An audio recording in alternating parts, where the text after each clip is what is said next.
Council Conference Room for a briefing to discuss tonight's agenda. At 5:30, we move down here to the first floor chambers to conduct the council meeting in person.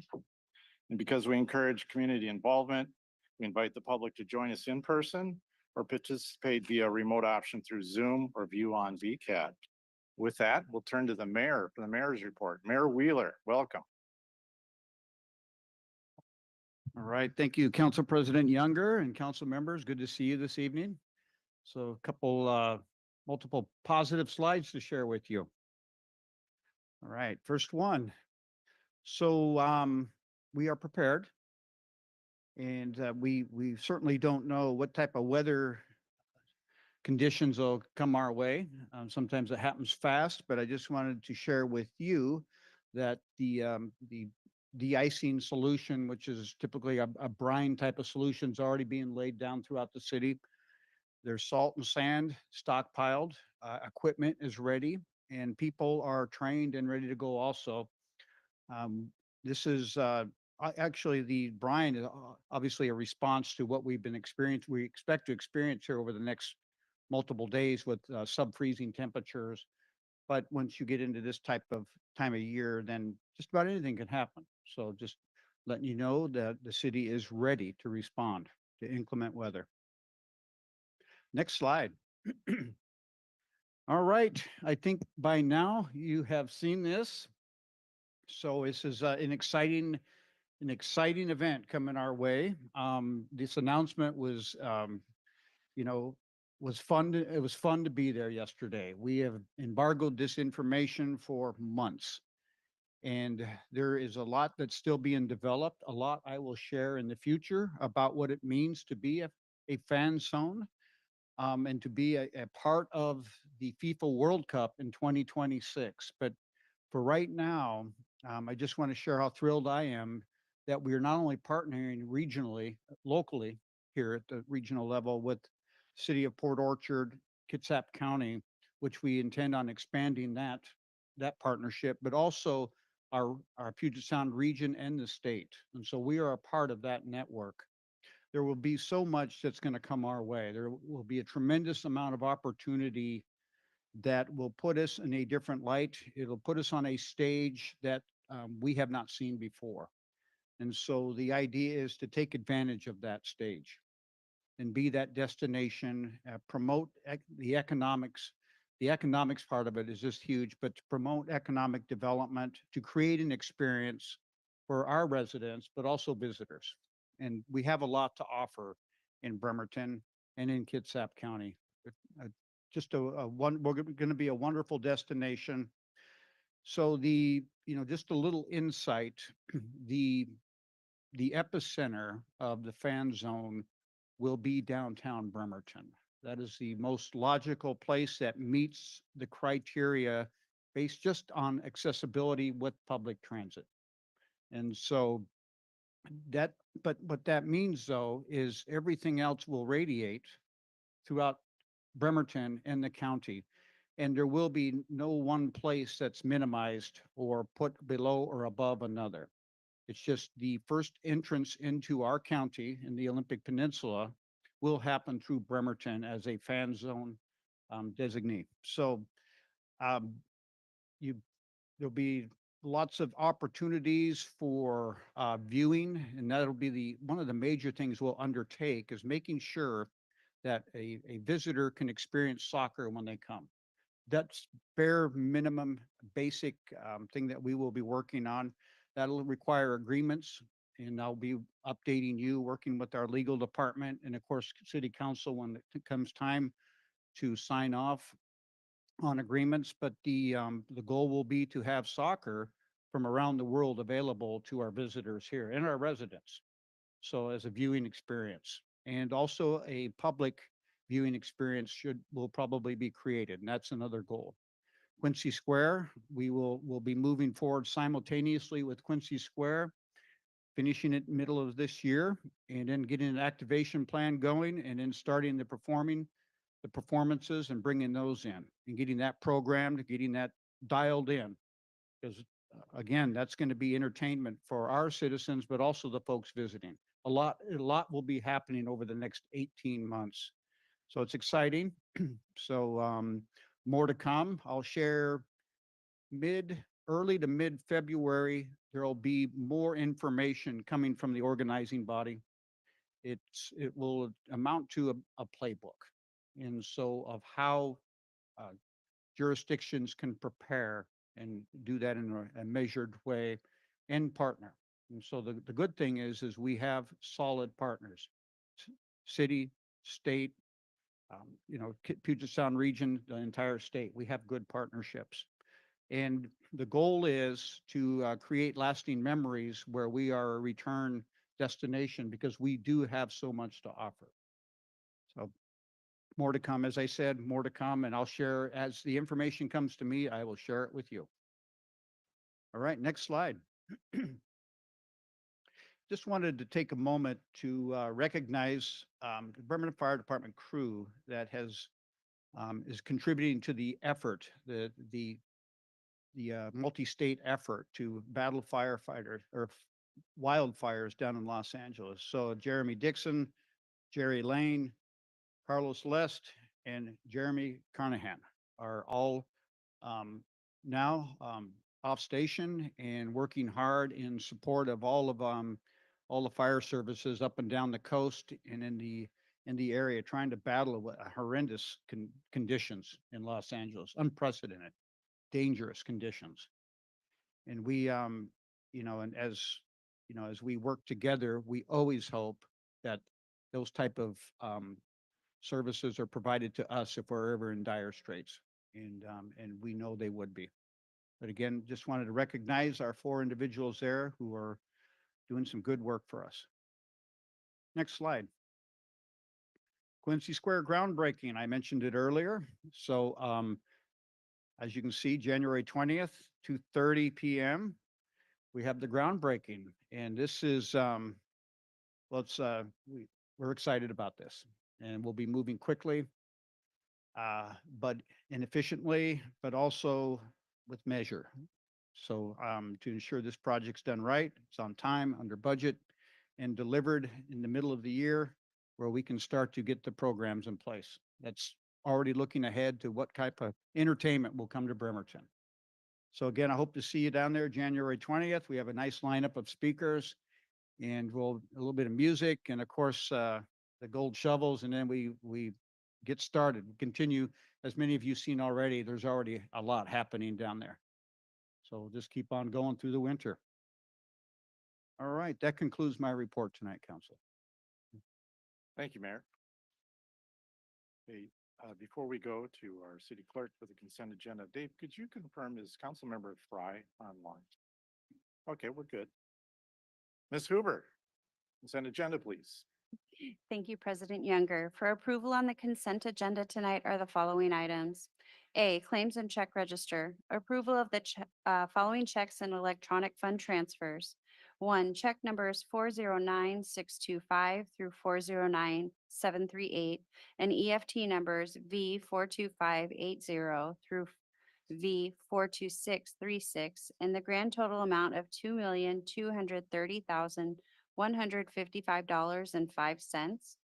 Two, regular payroll for pay period ending December 31st, 2024, and the amount of $1,170,511.60. Three, retiree payroll for pay period ending December 31st, 2024, and the amount of $30,386.28. B, minutes of council meeting January 2nd, 2025. C, minutes of study session January 8th, 2025. D, confirm appointment of Tia Hudson to the Arts Commission. E, interlocal cooperative agreement with Kitsap County for housing incarcerated individuals. F, resolution number 3392 to approve provision of wastewater utility services to 1910 Southwest Cook Road. G, resolution number 3393 to approve provision of wastewater utility services to 13 properties on Sherman Heights Road. And H, alternative transportation program grant agreement with the Washington State Transportation Improvement Board for the Warren Avenue Sidewalk Gap projects. This concludes the reading of the consent agenda. Okay, thank you. Any member of the public wish to speak on any of the consent agenda items, please come forward. We only ask that you please state your name for the record and please limit your comments to 3 minutes or less. With that said, again, any member of the public wish to comment on any of the consent agenda items? Dave, got anybody on Zoom? Thank you. Seeing none, we'll go to the council for a motion. Councilmember Mochler. Move to approve the consent agenda. Second. We have a motion and a second. Call for the question. Councilmember Chamberlain, Yes. Fry, Yes. Coughlin, Yes. Robolowski, Yes. Goodnow, Yes. Mochler, Yeah, yes. Younger. Yes. Motion carries unanimously. Okay, next up is public recognition. As indicated in the agenda, public recognition provides an opportunity for attendees to address the council on any issue not already on tonight's agenda. There'll be no public comments accepted via Zoom tonight as no one has called in or contacted the city clerk by calling 360-473-5323 at least 24 hours prior to the meeting. Again, before we proceed, we only ask that you state your name for the record and please limit your comments to 3 minutes or less. A timer system is up on the podium and the light will shine yellow when there's 30 seconds left. I prefer not to interrupt people while they talk. You can all see the colors and please monitor your time. But when it does turn red, to be fair to everyone, I'm going to have to cut you off. So please plan accordingly. With that, I now open it up to public recognition. Please proceed. Mary Lou Long, longtime resident of Bremerton. Once again, I'm here to ask the city council to reinstate the Pledge of Allegiance to be recited at the opening of every city council meeting. I am proud of America and the values it strives to preserve. I wish to thank all those who have made my life in a free country possible. To all those sacrifices by military families, veterans, and Americans who love this country, and especially to the founding fathers with their strength and wisdom to fight for a free nation. With that, I hope I won't offend anybody, but if you would like to remove yourself from the room when I say the Pledge of Allegiance, you're more than welcome to do that. Or you can sit in passive aggressive quiet and not stand. So with that, if anyone would like to join me in the Pledge of Allegiance, please stand. I pledge allegiance to the flag of the United States of America and to the republic for which it stands, one nation under God, indivisible, with liberty and justice for all.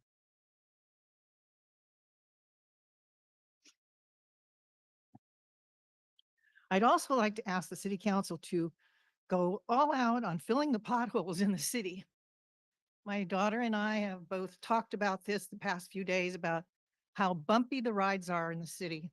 And we're putting a lot of money into bicycle paths, but we're not considering the pedestrians and the children that are walking along Corbett Drive and Finney Bay. And those sidewalks were promised when they were both supposedly be annexed into the city. Nothing has been done. No sidewalks. The children have to walk on a very narrow path right next to a gutter.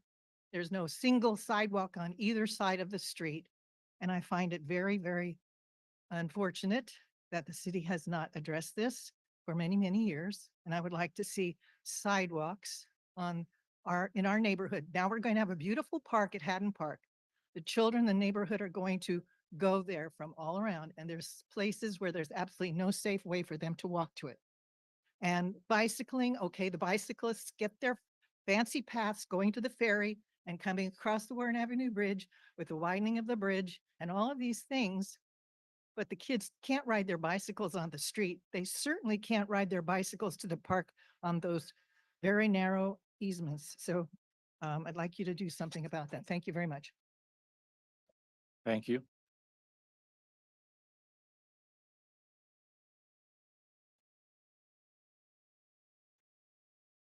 Mayor, city council members, I'm Mitchell Chapman. I work for the Bremerton Police Department. I'm here as a representative of the Bremerton Police Officers Guild.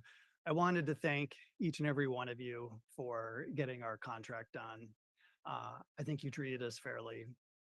And the angst at the department is seriously diminished. So it means a lot to us that you were able to do that. Thank you so much for coming back to us after we stalled out. So that's it. Thank you very much. Thank you.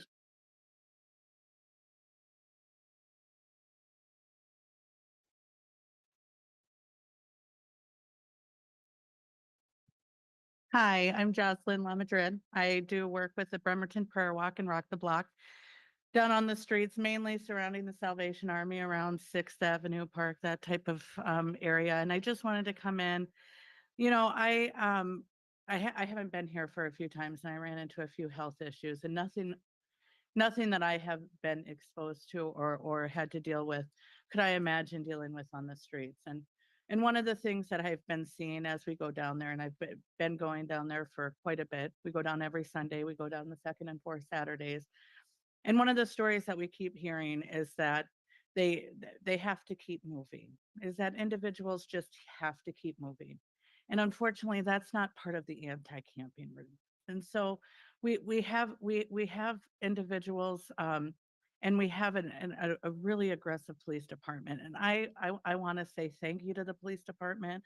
I am not trying to in no way, shape, or form say that they're not doing what they should be doing in 90% of the time. But when we look to what they're doing with the unhoused individuals, it is absolutely insane. Where we have individuals losing limbs right now. We just had one individual in the hospital lost his feet, and part of that could have been prevented by not being forced to walk around, not being forced to not have any kind of covering over them, and living in conditions which breed diseases. And so I just hope, I pray, I wish that this council would take such a serious approach to how we deal with individuals who are suffering. The vulnerable individuals that we deal with on the street, there's hope. And we keep seeing that hope spark on a daily basis. It's absolutely incredible, but it's not something that we can do with, like I've said before, if you're not going to help, at least don't hinder. And that's one of the responses that the police have been, and not only the police, but other individuals of the community have been moving people along where they're forced to just walk in a variety of conditions, sick with COVID, sick with pneumonia, 9-month pregnant women being forced to walk around the city while they're pregnant, and all because they have the unfortunate situation of not being housed and being in these circumstances. And so I would once again just really encourage the city council to err on the side of compassion and to really encourage the non-aggressive enforcement of this anti-camping ordinance.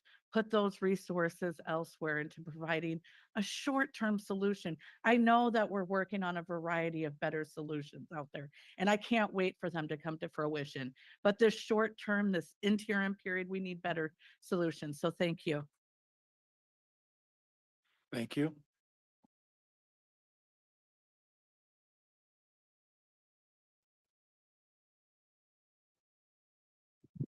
Good evening, Council. Craig Patty, President of the Bremerton Firefighters, as well as a captain with the fire department, just celebrating my 19th year here working for this great city. I want to take this opportunity to thank you for the enthusiasm and support of our EMS levy. This is the first time I've had the opportunity to thank you for that and ensure that those funds went into the fire department budget. We are committed to ensuring the staffing of that extra response unit, which will provide such relief to current crews and an improved response for the citizens of the city. 2024, we, for the first time in our 122-year history, eclipsed 11,000 incidents. Those are just rough numbers will be coming out as the department calculates with mutual aid and all the other stuff. But it's a big total. And just as a perspective, I came on in 2005. I think we ran 6,500 calls my first year in the department. So it's a very measured increase. But the purpose of me standing up here tonight, in 2009, the city was part of a study, a cooperative feasibility study with our neighboring agencies. It's going on 16 years, and I think it's time to look at that again. As a member of the Puget Sound region, as the city has been saying, if we look at other agencies of comparable size, they have decided that working better together rather than independent entities has provided an increased level of service. There's not a city that has decided to partner with neighboring fire districts who has regretted that decision. To add to that, which I'd like to acknowledge Garrett Jackson. I saw him in the room, a great representative of City of Bremerton employees, the comprehensive plan, which talks about a 50% increase in population. City services are stretched pretty thin right now, and it'd be hard to fathom us being able to keep up with that demand in the future as the city continues to increase. And I'd like to thank Mayor Wheeler also for acknowledging the 4 members of our department. They're down in California. I've been in contact with Lieutenant Dixon. They're in good spirits. They've been doing a lot of moving around, getting ready, as they shuffle resources down there. They're doing well. They're ready to be home, but they're doing well. And then last but not least, I'd just like to ask if you want an unfiltered perspective at the ground level of what's going on in your city, I would ask those who are working at the ground level, seek us out. Appreciate Jocelyn coming up and talking about some of the situations, and there's many perspectives of this. Compassion is not short, but there's a lot of challenges out there. So thank you. Thank you.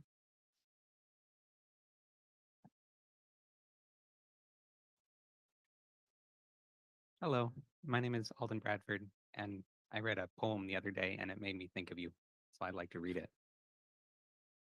It's a really old poem. It's from thousands of years ago in India, so the language is a bit odd, but here we go. You should not think lightly of good.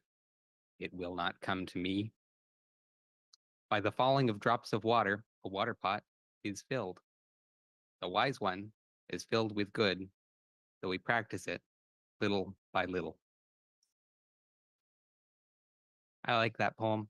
I think it tells me that it's important to try and do good things, even if they're not going to have a big impact, even if they're not the most important things. It's still good to do whatever good things you can.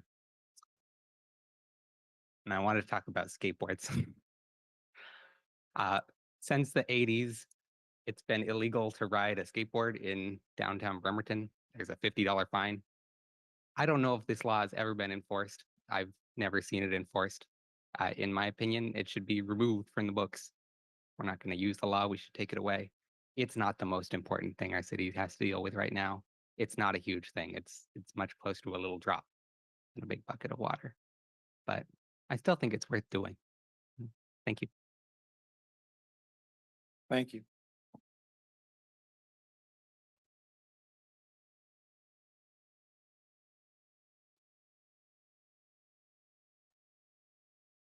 Naomi Levine.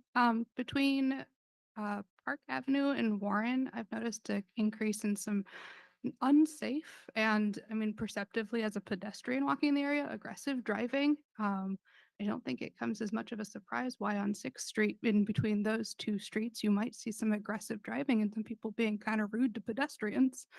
But it's not safe. I don't really know the best solution for it. I'm not suggesting we swarm the area with police, but it's become a bit of a problem. In addition to that, there's been, because I walk through that area almost every day, and the congestion in that area with all the cars makes it really hard to breathe after a while. We talked a lot about secondhand smoke during tobacco satiation, and I really think that motorway congestion is also something that we should really talk about. And I know we've made some plans for the 6th Street renovation, but maybe we could keep pushing forward on making more policies that would make it even easier to reduce the amount of traffic that comes through 6th Street, so that we don't have such harsh air to breathe when you're walking around downtown. I'm sure people coming for FIFA would love to be able to breathe in downtown. I know I like breathing, and I bet they do too. Thank you. Okay, thank you.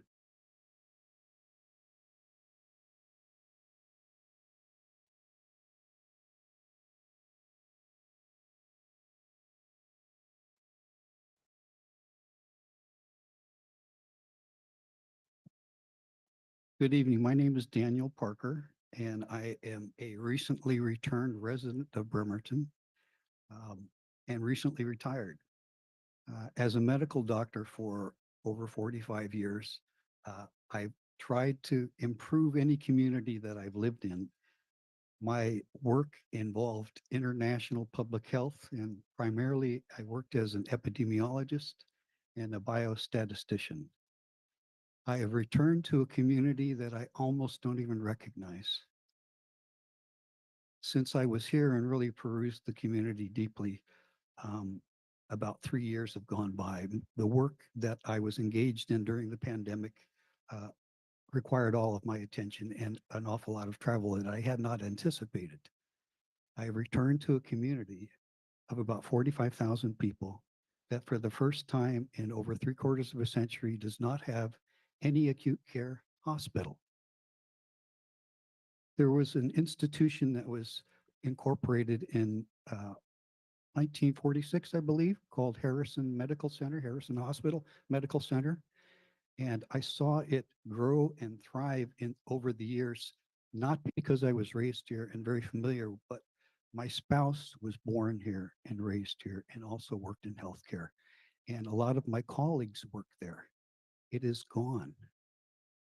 There's a public servant in this room that I communicated with at the beginning of the pandemic and prior to the pandemic that the corporation that is commonly known as, uh, let's see, Common Spirit, I believe, located in Chicago, Illinois, that does claim ownership of all of hospital acute care services in the county now, has taken over.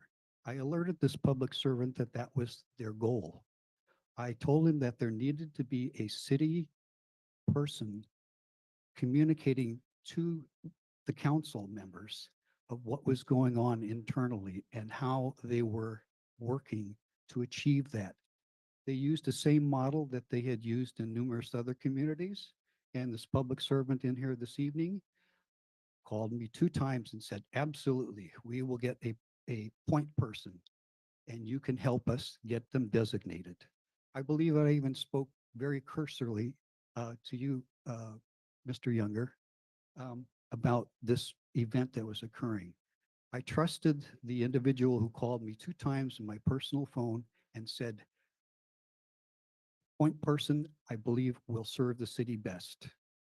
And then called me 2 hours later and said, I will be the point person for the council to keep them apprised. I have come back and my colleagues are gone.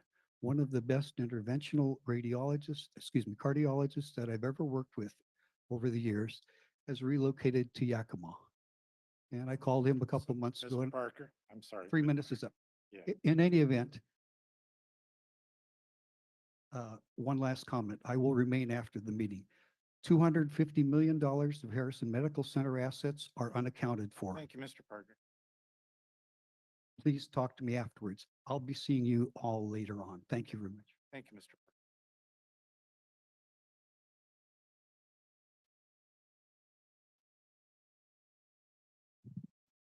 Hey, everybody.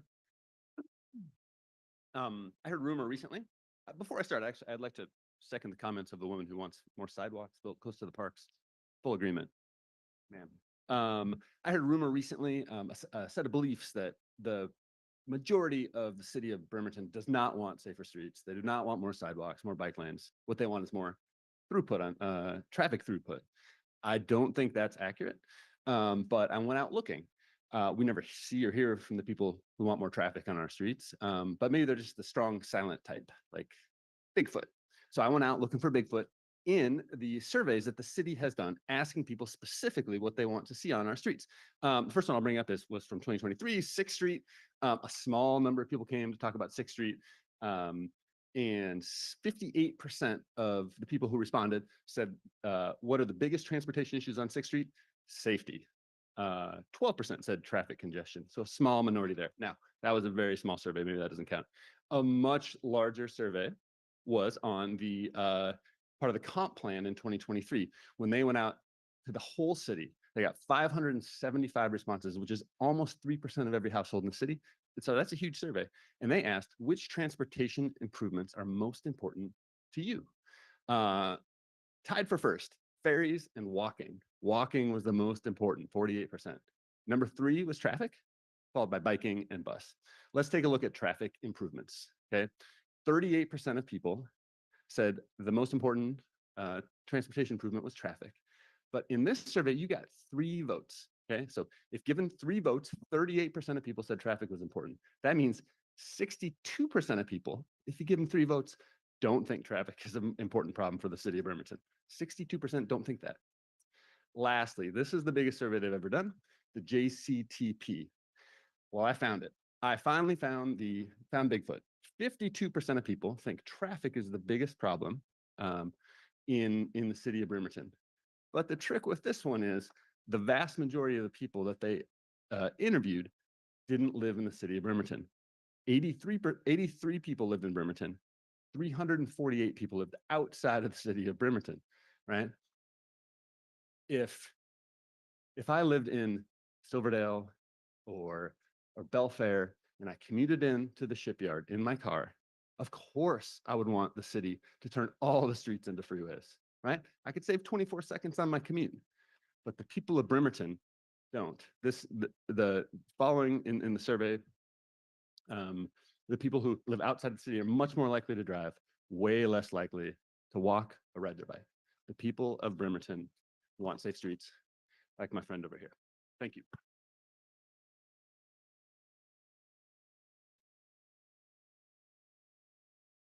Anyone else for public recognition?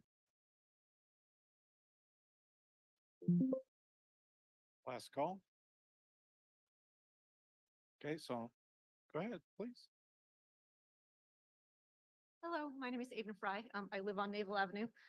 For a couple of years, I biked my kids to school on Naval Avenue almost every day. And I just think that this is a street that is covered in family homes, top to bottom. It is in a neighborhood. Oh, centered I'm around sorry. elementary school. You're welcome talking about Naval Oh, Avenue, okay. but is this pertaining to the general business item that's gonna be on later tonight as far as the acquisition of right of ways and that whole project? I'm not sure. Sorry, you're a little late. Yeah, I'm so trying to would you get out of mind here. holding your comments for a little bit? Thanks. Thank you. Anyone else for public recognition?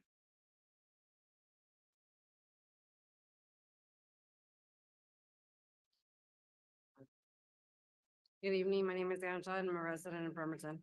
I'd like to address the council. No, I'm just kidding.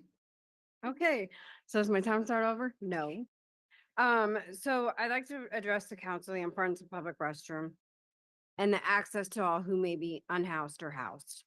Multiple times this week, I've seen individuals urinate on buildings where Washington state laws being followed as like no public urination and no decent exposure. Call me and Karen for caring about what our young folks see and myself and others. However, everyone in this city is being subject to the bathrooms being locked in restrooms of public buildings. Everyone should be able to urinate behind closed doors versus out in public or be subject to have to pay something in a store or buy something in a store. I apologize. Every day I walk and notice unhoused individuals on the streets without access to either a warm cup of coffee, food, or even hot cocoa. We have multiple empty buildings and multiple churches whom are to love one another per their biblical Bible and help the poor and the homeless. I understand safety and I understand compassion. I understand homelessness at times is a choice, but we don't have a day shelter like Kids at Rescue Mission did, which offered a warm place for individuals and less judgment. Well, I get times change. Where are these religious people working with the city to offer warm, unjudgmental, and even get along with the safety of our personal belongings? And I have another thing is I also want to address how our public transportation kids have transit poorly treats a lot of the individuals. I've had bus transfers ripped in my face by a female driver and really harassed by a supervisor. Transfers which are allowed communities to transfer buses aren't being accepted at bus stops, and they are being accepted in King County and are also accepted by drivers along with not being ripped up in the commuter's face. This is poor customer service and poor community access to buses, which I don't live on a bus route and, well, hold on. With the buses not lining up on both the east side and the west side, it does make it really harder to do anything here in this city. I just lost my train of thought. You know, so I truly rely on transportation. And I understand that my time is almost up, but my son, and this is something that's really bugged me, my son was on a route and he had stated that my mom and my brother were coming and the drivers took off. They said that they did not have time, even though there was a 2-minute leeway for the driver. So I had one child on one route and me and my son on another. And it's like nothing was done. But I really would sit here and say, Mayor and all of you, you work in city districts, that you have the voice to say, we need to do better with our public transportation routes. Thank you. Okay, thank you. Anyone else for public recognition? Seeing none, I'm closing public recognition. I'll turn to our clerk, Ms. Hoover, for the general business items. General business item 6A, Public Works Agreement for purchase of playground equipment from Landscape Structures, Inc. for Haddon Park. Our presenter tonight is Parks and Recreation Director Tim Barker. Welcome, Mr. Barker. Thank you, Council President, City Council. Thank you for letting me speak on this tonight. We have some slides for you. And just to kind of kick things off, just to let everybody know, the purpose of this project is to install a new accessible playground at Haddon Park, something that has been much needed for a while and is part of an ongoing project at Haddon Park. Just a little bit of background on Haddon Park for everybody that's at home listening or here. Haddon Park renovation project was identified as a high priority in our 6-year capital plan and was also included in the 2020 PROS plan, which is our Park Recreation Open Space Master Plan. The project description in the capital facility plan calls for bringing the park up to standard, including ADA parking, pathways, playground, restroom, shelter, sport court, site furniture, and shade trees. The original playground equipment was obtained by the city in 1998 from the Navy. The Navy purchased that equipment in the early 80s and let it sit for about 10 years, never utilized it, and then gave it to the city. And so we had installed it in the park at that time. And over time, several panels needed to be replaced due to damage. But the problem you have with an equipment from the 80s at this point is it's nearly impossible to replace those. And so eventually the playground had been removed due to safety concerns. In 2021, the Parks and Rec Department applied for a CDBG grant, so a Community Development Block Grant, received $132,000, which was great. And that was to replace the outdated playground with an accessible structure. One piece that we did change from that original design was there was supposed to be a unitary surfacing, so something like a poured in place padded surface or synthetic turf. And so we are instead putting in engineered wood fiber, which is a fancy term for bark, suitable playground bark material. In August of 2024, so this last summer, there were 13 playground equipment options that were provided to the public from 6 different manufacturers. And the public was invited to review the design and choose, vote on a first and second place option at the Parks and Rec Commission meeting that month in August. There was a number of residents that attended that, and I was actually lucky to be here for that and did attend that as well, even though I wasn't a staff member yet for the city. And so there was a lot of good interaction with the public there. And then following that, the public had another 2 weeks to be able to come into the community center and provide their input as well. The selected design received twice as many votes as the second place design. So there was definitely a by far and away favorite from the public. And so the design was revised slightly to be able to substitute out a fourth slide to be able to put in a climbing structure to kind of diversify some things. There's I think there's 17 different play structure pieces that are built into this playground. And so after that, staff reviewed several color options and then selected colors, as you'll see here in a little bit, related to the restroom facility that we'll be installing this spring as well. So at their December 3rd, 2024 meeting, the Parks and Rec Commission voted to proceed with the contract. So that is essentially our support group. We don't have a commit or a separate committee that includes council members for Parks and Recreation. And so we took it to the commission and they were fully supportive of the design that we ended up coming up with. We ended up selecting Landscape Structures, which is a company that we have utilized at Warren Avenue Park, Kiwanis Park, and Evergreen Rotary Park recently. And within the industry, they are known as the leaders of playground development. So just wanted to share with you a few little site pictures, just if anybody hasn't been out to Haddon Park to view the location.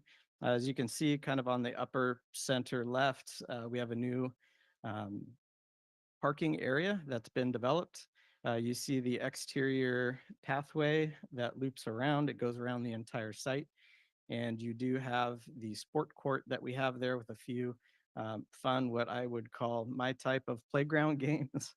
You have Foursquare and then hopscotch there as well. So different games for kids to be able to play, unless they want to just shoot hoops at the basketball court. And this is, if you're looking from Lafayette, these are the views that we are taking is up from Lafayette, where there's actually if you haven't been to the site in the last week or so, there is a sidewalk that's being installed currently. So this is the playground area, which if you're on Lafayette is to the right. The bottom left corner, and I forgot to mention it on the previous slide, but the bottom left corner is where that restroom is going to be. So right in between all the action. You'll see on the right-hand side of where everything's all prepped for the playground that we have a sitting wall that goes along the hillside that both helps for retaining and for extra seating. There's two circular bump outs on the left-hand side of the walking path. Those are for accessible picnic tables, benches for people to sit, have lunch, snacks, or just be able to sit and watch the action that's going on the play field or on the playground. And then right up above where the playground is at, you'll see one of our shelters. And that's kind of a new type structure that we're starting to utilize in a lot of our parks. We recently installed one in our Kitsap Lake Park project as well. So there'll be some picnic benches there, and that will be a reservable facility.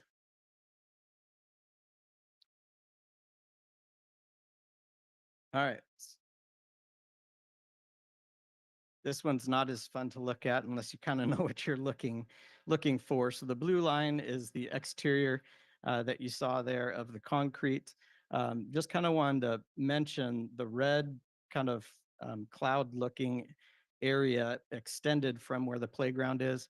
When you're going through a playground design, typically you need to make room for where all the action is for each of those pieces of equipment. So that is what the extent of those play areas, that's the reason for that red outline area. So looking at the swings on the right-hand side, obviously when the swings go back and forward and kids get off, that's the extension of that piece of equipment. So that's in a design, that's kind of how you read that and look at that. So you can really tell that we tried to maximize as much as we could to the extent of space that we had available. The equipment, I didn't mention, was competitively solicited, and we are looking to purchase it through Sourcewell, which is a purchasing co-op that the city is a member of. Sourcewell goes out and does a lot of the pre-bidding information for us and tries to help us get the best discounts and pricing. The total project cost for this project is $136,080.45, which includes the installation, the shipping, sales tax, As I previously mentioned, the CDBG grant for 132,000. If you think of math quickly in your head, it doesn't equal the 136. And so to make up that difference, we are utilizing a portion of the Recreation and Conservation Office, so the RCO grant that we had received for this project that will go towards a number of different pieces of equipment. And as you remember, the total project was approved July 3rd for us to move forward. And so this is just one of those phases within the development project that as we move forward. So just briefly, this is what the playground design looks like. In the center portion, you see some paint swatches there. On the left-hand side, there's 3 little pieces there. That's what the color of our restroom's going to be if you are into that kind of thing. So we tried to do what we could to add a little bit of highlights here and there, but the other 5 pieces are what the playground equipment colors will be. And so we wanted to give you a few different angles so you could see how large of a structure and how many different play pieces that we have available to us. Construction for the project will be completed by a community build process. So what that means is Play Creation, who is the local contractor for landscape structures, they will come out and they will set the 26 posts that we have for this project and then get the ground ready for the public to be able to come in, and we will have a volunteer crew that will show up that day and everybody will help assemble the playground, which is quite a fun process if you've ever been through that. And gives definitely the neighborhood and the community members a lot of ownership in the project. So that's it for my slides.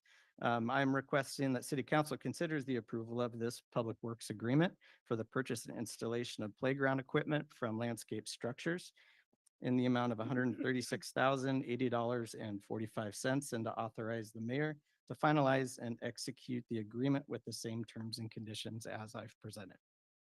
Okay, thank you, Mr. Barker. Let's see if the public wants to comment on this item. Anybody?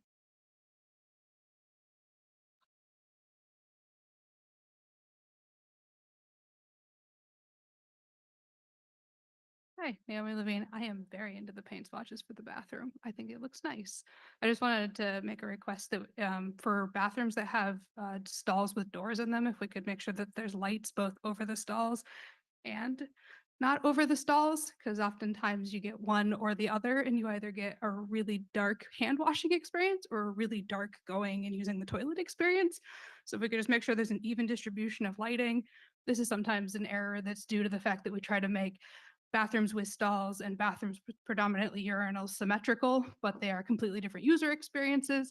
So we could just make sure that there's lights over the stalls and over the sink area in both bathrooms. That'd be really great. Thank you. Thank you. Mr. Barker, you taking notes? All right. Anyone else?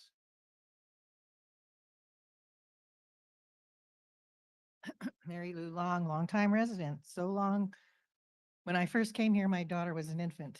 Now she has a 15-year-old son and a set of twins that are 12.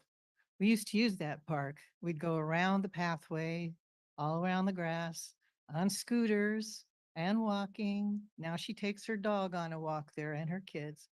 But for so many years, there was very little to do for young children. They had those little ramps that were throwaways from the Navy community that really were not very inspiring. But we did go with the little kids and let them walk up them and go down the little slide. But I'm so happy to see that we're having improvement because there's a lot of kids in that neighborhood. I wonder to know how many people participated in selecting this or were interested in this park. There were a lot of people picking out park equipment when I went there, and they brought some of their children. So I know there are a lot of children in the neighborhood. So I'm so happy that they're going to have this because we didn't have it, and now somebody else is going to be able to enjoy a great family time out there. The lawn was wonderful to throw a frisbee on. When my son was like into rocketing, we would go out there. He's now a retired military and he's flying for United, but we'd go out there and shoot rockets up in the air with his cousins and, watch them come down and all that sort of stuff. It was a lot of fun. But there's nothing like having swings. That was the one thing that I was so excited about when we had this playground equipment uh, plans laid out for us, and that I picked the one that had swings. So I'm really happy that there are going to be swings there. But like I said, walking to and from the park is not very safe. There is a little sidewalk around part of the park where the parking lot is, but you go up the hill, there's nothing. You go down Finney Bay, Corbett Drive, whatever it is, there's nothing. And I just am a little bit worried that children are going to be flocking to this park and it's going to be dangerous for them to walk there. The bathroom issue is great. And that's the other thing that was wrong with the park, that there wasn't any facility to go to the bathroom there. So I'm really happy that there will be a restroom there. You can't spend very many hours in the park without having a restroom. So I'm very happy that that was implemented into the plan. Thank you. Okay, thank you.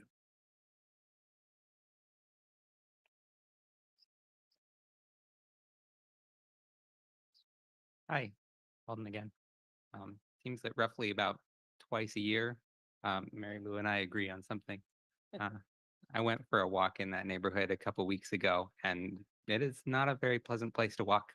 It could use some improvement. That's all. Thank you. Mr. Barker, this is not on the agenda, Bill, but would you like to talk about the sidewalks that are coming in on that project? Or maybe not. There are going to be sidewalks there. Since the public brought it up, I hate to put you on the spot, but Oh, no, I appreciate it. So along Lafayette, along the extension of the park to the intersection of Lafayette and 15th, there is sidewalk that's going in. Our street crews are putting that in currently. It's part of a CDBG grant. okay, thank you. Well, we'll open it up to the council for asking more questions in a little bit. But I encourage the public, this is your time. Go ahead, come on up.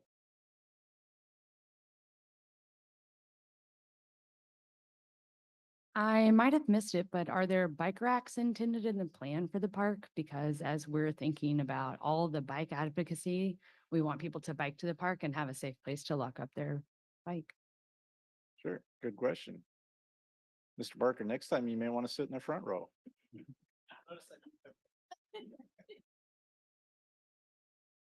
I'm just slowly getting closer. I need to go back and look at the plans. I do believe we have something incorporated into the parking lot for bike racks. But if not, we'll make sure that we take a look at that, Okay, get thank that you. addressed.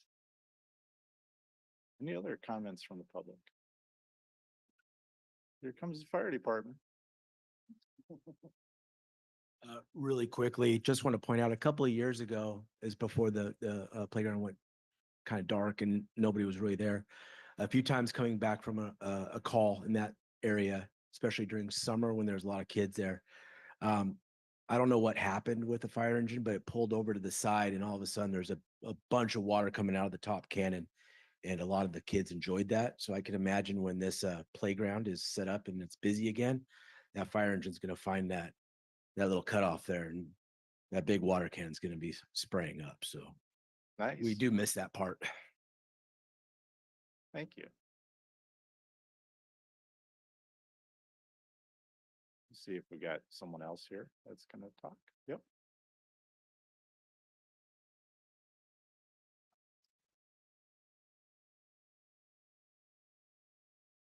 So I would like to address, if we've got teenagers going to this park, how come there's not a skate park? And how come there's not a splash park coming around? Because we have low income families here and I like to see a splash park for the summertime because it's fun, even for us families, just to go in and have some fun. And I know there's teenagers who would really like to see a skate park instead of just sitting around and having to be around all these little kids all the time. That's all I have to say. Thank you.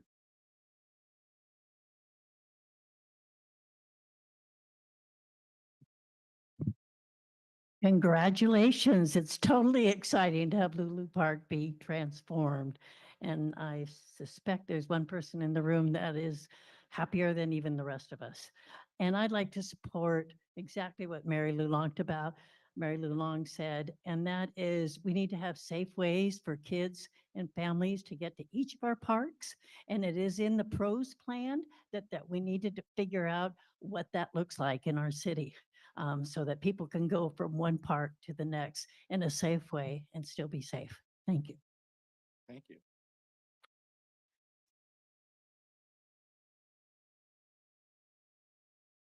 I'm Mike Coffey and I come to beat a dead horse.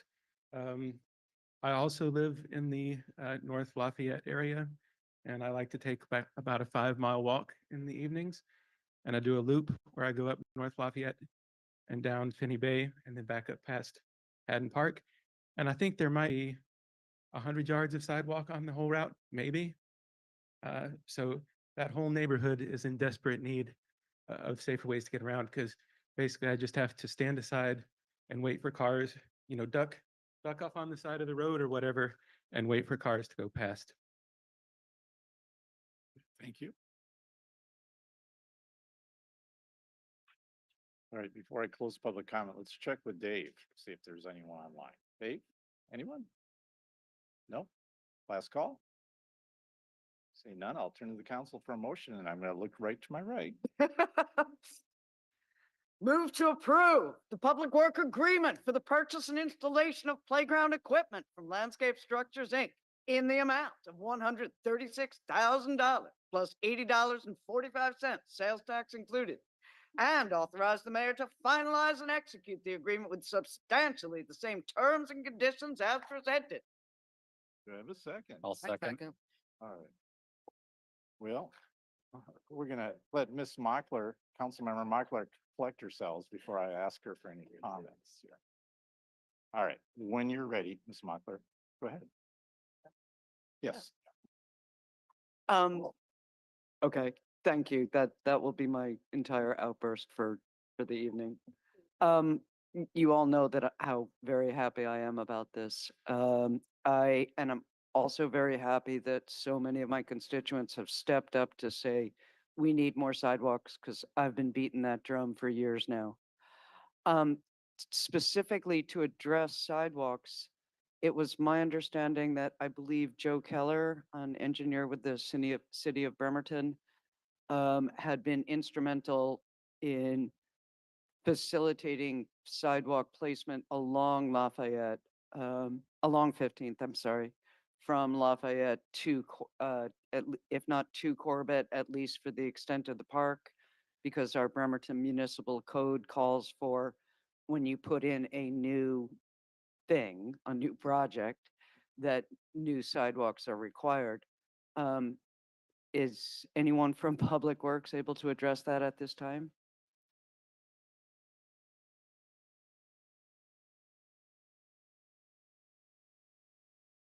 Because I completely agree. Kids, you're making something attractive to kids. You want a safe way for them to get there. Sorry, Ned.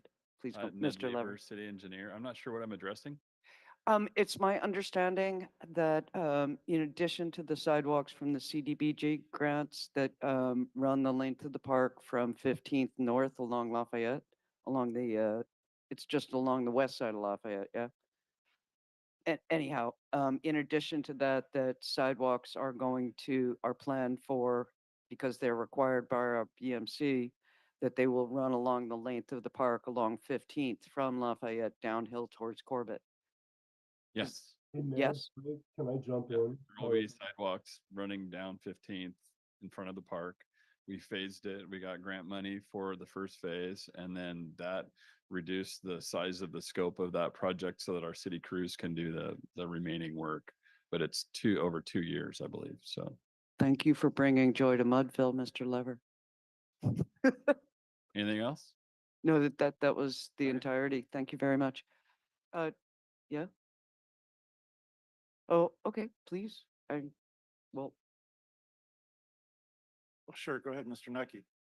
Yeah, sorry, I haven't done one of these remotely before. Yeah, actually, so across both the North Lafayette frontage and the 15th Street frontage, it's actually under construction right now. It should be done by summer, hopefully by the end of March. But it's under construction right now, and it's Joe actually didn't have anything to do with that. It was I think one of the limitations that Parks has when they pursue funding for their parks projects is that they can only spend the parks money on the parks property. And so this is a partnership that Public Works had with the Parks Department to be able to deliver the frontage improvements with the project. So it was something that that we worked out with Jeff Elevato, the former director, before he left. Thank you. Go ahead, proceed. Okay, I'm going to be brief because many people wish to talk on another item. Thank you all for letting me put this on general business, and thank you all for commenting on it. This is really going to fix a big hole in our neighborhood, and I certainly look forward to the fire trucks inexplicably breaking down as Mr. Patty described. Take care. Councilmember Robolowski. Mr. Barker, I'm sure you have a good answer for this. I noticed in the pictures that there's a child in a wheelchair and this bark that you're putting down. I'm assuming it's a compacted bark so that any person using a wheelchair or walker or something can safely get around on this bark. Correct, yes, and happy birthday, Counselor Rebolowski. Oh, thank you. Thank you for the question. Yes, it is, it's an engineered to a standard that ADA has approved for Okay, use. Yeah. thank you. Mhm. All right, any other questions or comments? Go ahead, please. Yeah, I personally am against all safe streets and parks, and I want to make that just kidding, everybody. No, I'm super excited. Of course I'm not. I'm super excited for this. I do have one quick question, Mr. Barker. Something that I do like to ask, is this playground, accessible for, adults? Sometimes there are adults that use parks. Sometimes there's, for whatever reason, maybe, special needs folks will use the parks. Is this accessible for larger folks, maybe adults or even larger children? Yeah, good question. Yeah, there are a number of features that are accessible and adults can too. There are, if you remember, there were certain features like balance beam type things that could be utilized. Some of the slides, it just kind of depends. The climbing wall is probably more for that. It's a playground that's kind of more of that 7 to 12-year-old, so kind of that mid-range.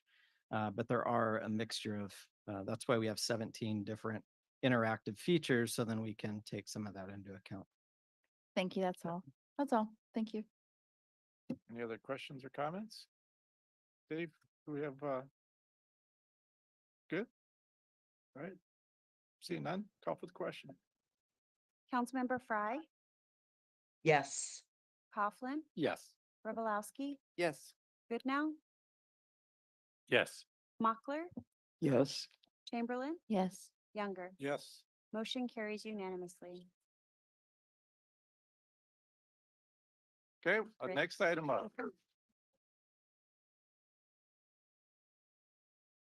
Our next item on the agenda is item 6B, supplemental agreement number 4 with HDR Engineering, Inc. for the Naval Avenue First Street to 15th Street pedestrian and bicycle enhancements project.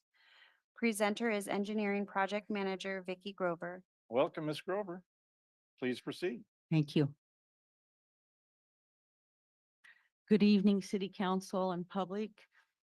My name is Vicki Grover, and I am the project manager for the right-of-way phase of the Naval Avenue Bike and Pedestrian Enhancement Project. And I would just like to remind everyone tonight that this presentation and my request is for an approval of a contract amendment to my consultant's contract. Next slide, please.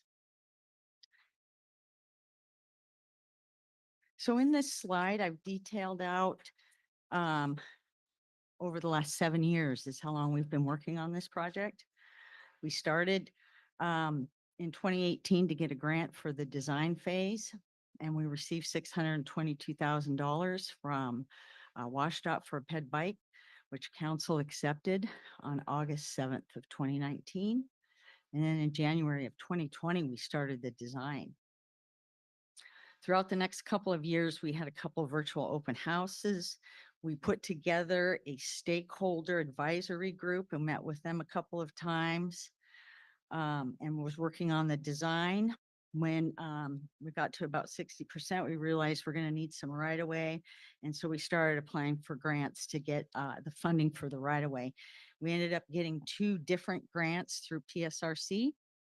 We got put in an application in 2021 and a second application in 2023. Council accepted $1.6 million for phase 1 of the right of way on June 15th of 2022. Once again, council accepted the next grant we got for $700,000 for phase 2 of the right of way on December 20th of 2023. In the meantime, with the design, we have received our SEPA and our NEPA approval. That's our environmental permitting has been completed. Over here on the right, we had been asked to add dates. So there you can see when we completed 30% was in 2020 for the design, 60% we completed in 2021. And we're currently at 90% that we just got to in of last year, and so April of 2024. We hope to get right away completed by the end of 2026. And during this time, we're going to need to seek construction funding because we do not have construction funding for this project. And then my final bullet is we would like to start right away this month of 2025. So just a little step through of everything, all the time and effort that has went into this project over the last 7 years. Next slide, please, Dave. So this is the next step. This is where we're at tonight. We would like to start right-of-way acquisition. We have the funding. I would like to hire my consultant to get started.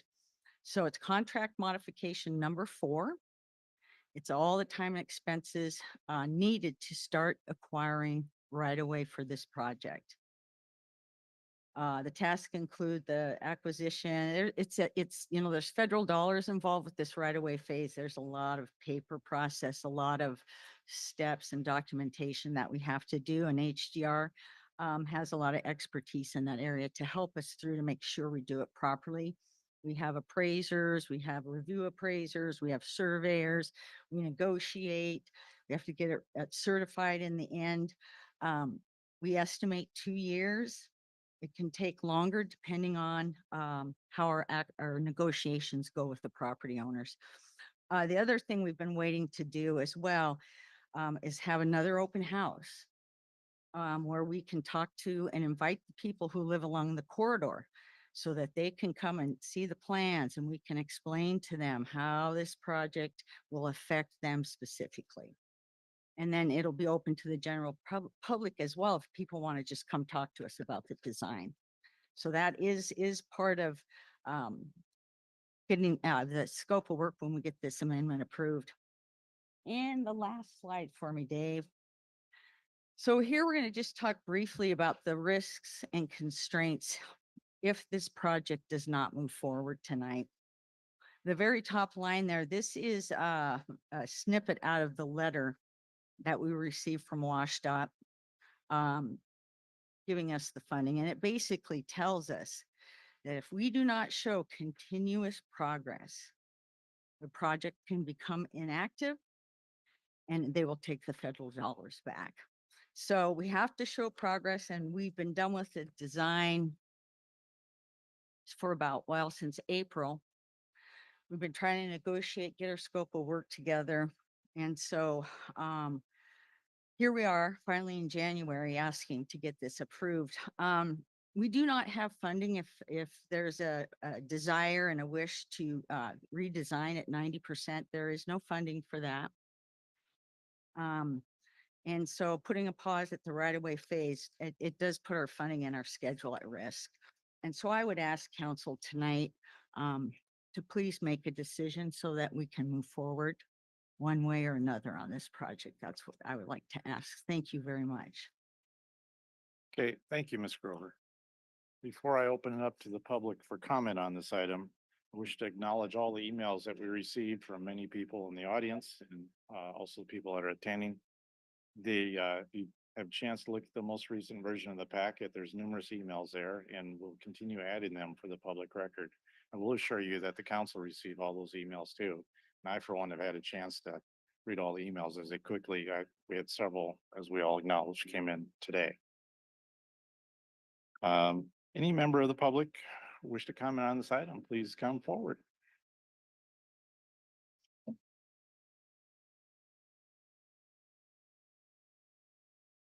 Good evening, council members, Mayor Wheeler. My name is Jennifer Herbig. I'm the Executive Director for Puget Sound Naval Shipyard and Intermediate Maintenance Facility. And tonight I wanted to share that PSNS and IMF values our partnership with the city of Bremerton and appreciates the city efforts to enhance community infrastructure, including the proposal for improvements to 6th Avenue and Naval Avenue. We also respect and support investments in updating and prioritizing bike lanes throughout the community, as we have an enthusiastic community of bike riders within our 15,000 strong employee command. However, it's important to note that the majority of our workforce commutes from across Kitsap County and beyond via personally owned vehicles, ride sharing, and public transportation options, making efficient access for vehicles a critical need. At PSNS and IMF positions itself to be the shipyard of the future. Upcoming major projects to repair and replace aging infrastructure inside the shipyard will require a coordinated community approach. The ability to move equipment and personnel effectively throughout the region is essential to supporting this massive undertaking. On behalf of PSNS and IMF, I am asking that these second and third order effects of the proposed Naval Avenue and also 6th Street Active Transportation Improvements Project be carefully evaluated in the city's proposal.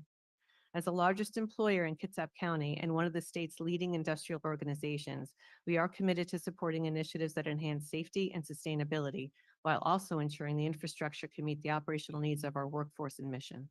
Proposed changes could significantly impact traffic patterns, potentially exacerbating existing challenges for PSNS and IMF commuters related to traffic flow, road congestion, and parking, which are already key concerns.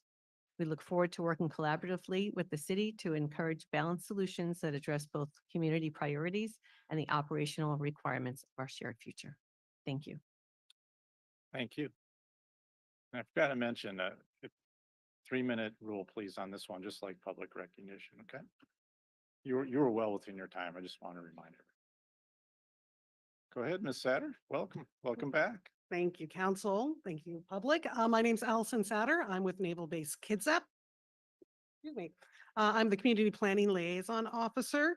I'd like to echo Ms. Herbig's comments. And my goal here again is just to help educate on behalf of the Navy. Why Ms. Herbig represents PSNS and the 16,000. With Naval Base Kitsap, we represent the aircraft carriers and the additional staff that's on Naval Base Kitsap Bremerton, which includes about 18 to 23,000 people, which fluctuate with the aircraft carriers. Well, some of them do live on the base, but majority of them, as you mentioned, do commute to the shipyard and to the Naval Base Kitsap and the aircraft carriers, including myself. I do commute into Naval Base Kitsap Bremerton, and myself, you'll see me in Bremerton quite frequently your guys' locations. So appreciate your guys' city. As our workforce commute onto base, we do try to find efficient ways to make sure they get on the base, but I'm sure everyone in this room has probably experienced some form of the traffic queue that does happen for the people who do try to get onto the base.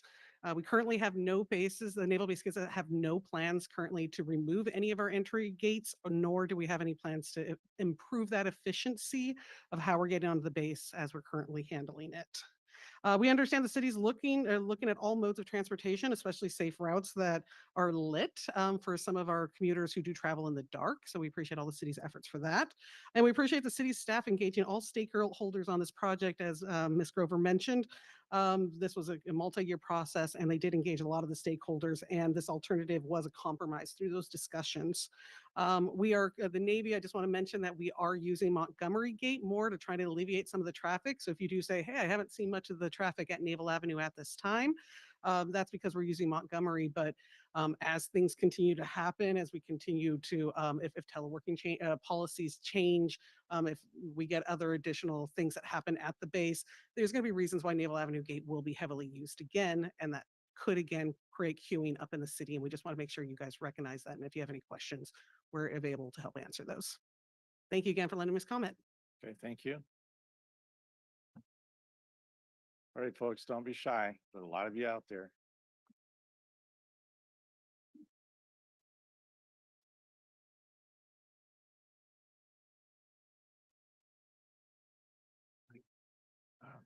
My name is Charlie Michelle. I live in Bremerton District 7.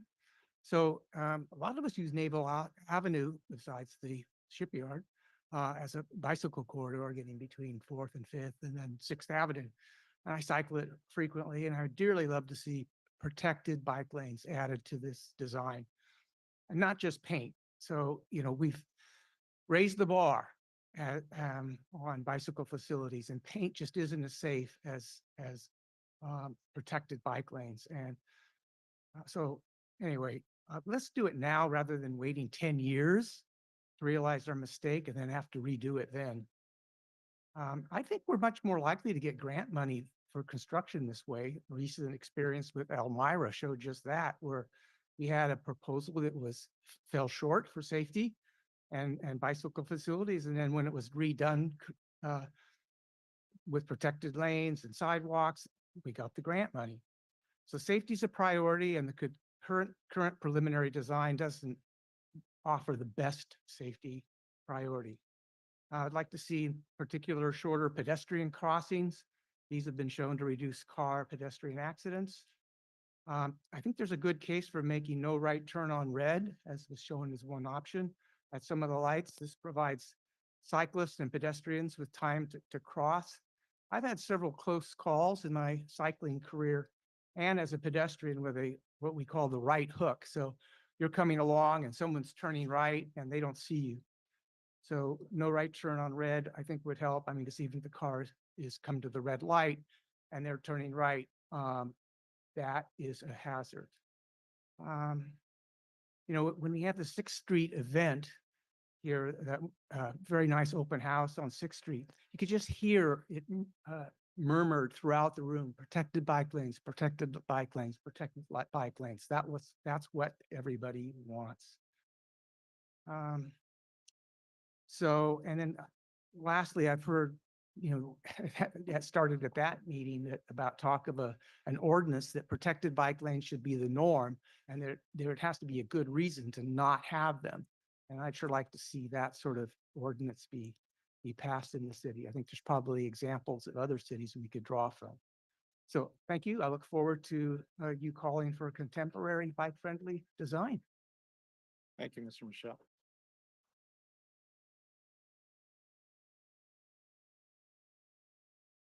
Bear with me, folks. City Council, my name is Dylan Mendenhall. I live in East Bremerton, and I'm here today because I'm tired of bicycles obstructing the road. Just the other day, there was a bike blocking my car, barely going 15 miles per hour. And this is in a residential area. So, they're going 5 below the minimum speed limit as if they're entitled to the public right of way. So, a bike Nazi. That's why I'm asking you to reject the current plans for Naval Avenue until the city has a proposal with protected bike lanes and safer intersections. Look, I'm not the safest driver on the road. I'll be the first to admit that. When I'm flying down 6th Street in my F-350 trying to balance a cup of coffee on my cell phone, the last thing I'm thinking about are the pedestrians 2 feet away from the traffic on the sidewalk. Honestly, it's a wonder I've never hit a bike rider every time I've crossed the Minette Bridge. All those times that I've found my truck drifting into the bike lane. I mean, it's just a strip of paint. How is that supposed to keep me out of the bike lane? My only thought is that maybe it's because most people are too terrified to ride in the bike lanes on the Minette Bridge. Most people use the multi-use path because there's a concrete barrier that protects them from traffic. So yeah, I urge you to demand better road designs from the city to keep people like me out of the bike lanes and keep bikes out of the way of my impatient vehicle. In all sincerity, I drive a small hatchback, not a giant truck. But the possibility of hitting a pedestrian or a cyclist due to poorly designed roads is a serious frustration of mine. I would love to ride my bike around town, but most of the arterials are frankly too dangerous, even for a grown-ass man such as myself. I would like to see my children one day be able to safely ride a bike across town, but I don't think that's ever going to be the case until we start prioritizing building protected bike lanes.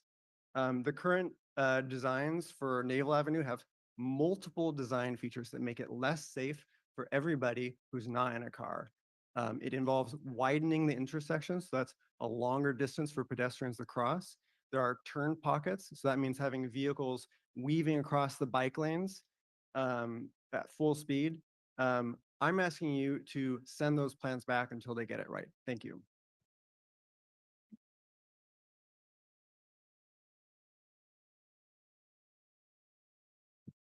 Hi, I'm tall. I'm Sean McGinty, and I'm a professor at Olympic College, and I'm going to be brief. I've got a son who he's asking me to get out of here, so I want to say thanks for doing this naval thing. And I was looking, you've started this in 2018, so it's been however many years it is. I'm not a math professor, but 6, I think, 7, and so things change in that time. And one thing I think it's important to do is to prioritize being forward-looking. And I was just seeing today that Washington has an e-bike incentive that's coming on board, and I see transportation modes changing over time. And I really appreciate the idea that we're trying to make the commute for people to the shipyard, a nice flow. But I think a lot of people, I know when I moved up here and I talked to professors at Olympic College, a lot of people honestly told me don't move to Bremerton because of some of the reputation that it has. And I chose to move here because I thought it was such a beautiful city. And I live in West Bremerton now. And I have colleagues who live in Silverdale and Seattle and commute here.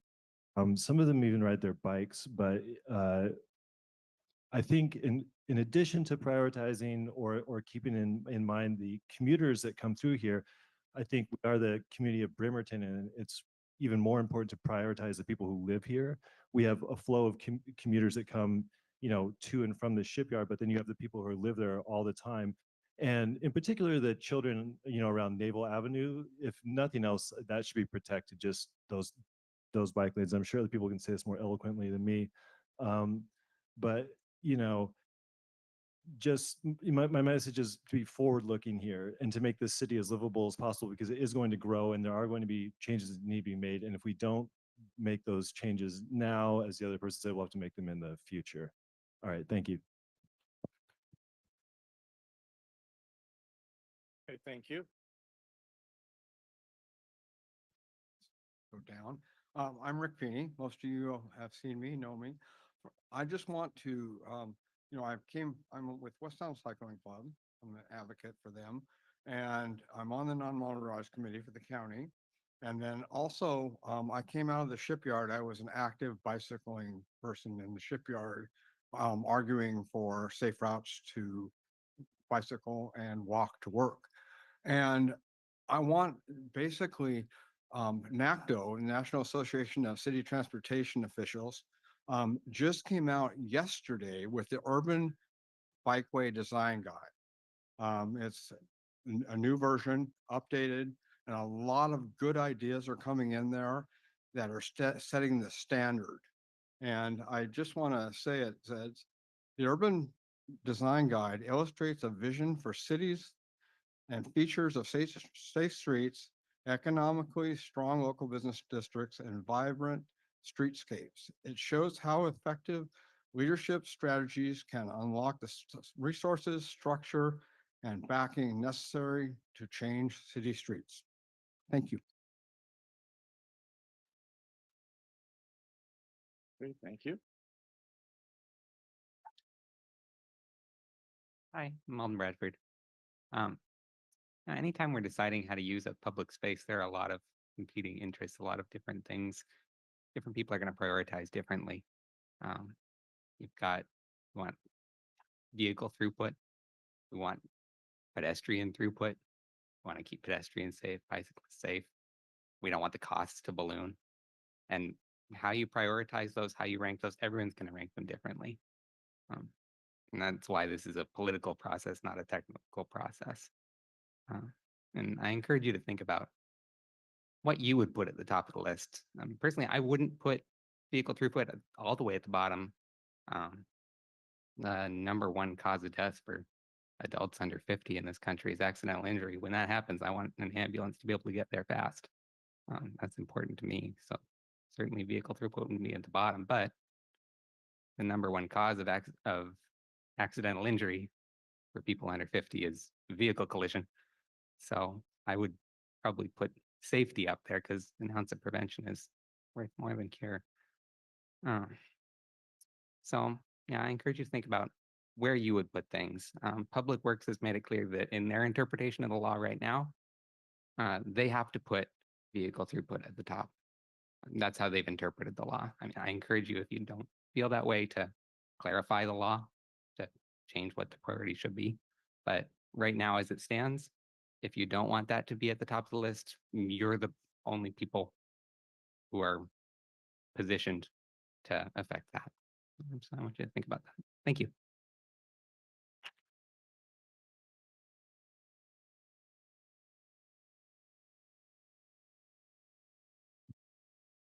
Yeah, Levine. I think it's also important to think of this plan in tandem with our comp plan. We're trying to build more housing to get more people to live here and not be having to drive here. A lot of my coworkers aren't in the Navy because I don't work for the Navy, but they have spouses who work for the Navy, and they live far away because they can't get housing here. And so they have to commute in. And that's a really unfortunate reality of the situation. But I don't think the response is necessarily to increase traffic. I think we hold the line, good bicycle advice, and we make it to where our roads are safe so that once we get that more housing, we have safe places for people to walk to work. We have safe roads for people to bike to work on. We have a lot of naval personnel who love biking, and boy, do they make good money to buy nice bikes. And it'd be great if they had good roads to ride those bikes on. I want bike envy and I want to see their cool bikes, and I want them to be my neighbors so that I can talk to them about their bikes and about cool pedestrian paths. I think that it's short-sighted to try to increase throughput on Naval Avenue and on 6th Street when we're trying to increase the accessibility of housing so that people can live here so they don't have to commute from so far. I'm not saying we're going to get everybody. I know a lot less cheaper, but some folks might move here. Some folks might like access to our resources. Maybe one day we'll get a hospital and they'll want to live near one. They can't compete with St. Anthony's and Gig Harbor, but we'll have a hospital someday maybe. I'm just thinking we could make this a more attractive space if we can think about what our long-term goals are, and all of the small things that we do in the meantime, all the things that we approve of in the meantime are things that are going to be in conflict in some cases with what we're working on in the long term. It's one of those hard things about managing projects. That's why it's a stressful job to be a project manager. But that's also part of your job as city council, is to do project management and to see all of the projects that are short term now and how they're going to conflict with or complement future projects. And I think that pushing this forward is going to conflict with future comp plan planning and what we see for our city as a walkable, bikeable, safe space where I can breathe clean air and I can find a bathroom. Thank you.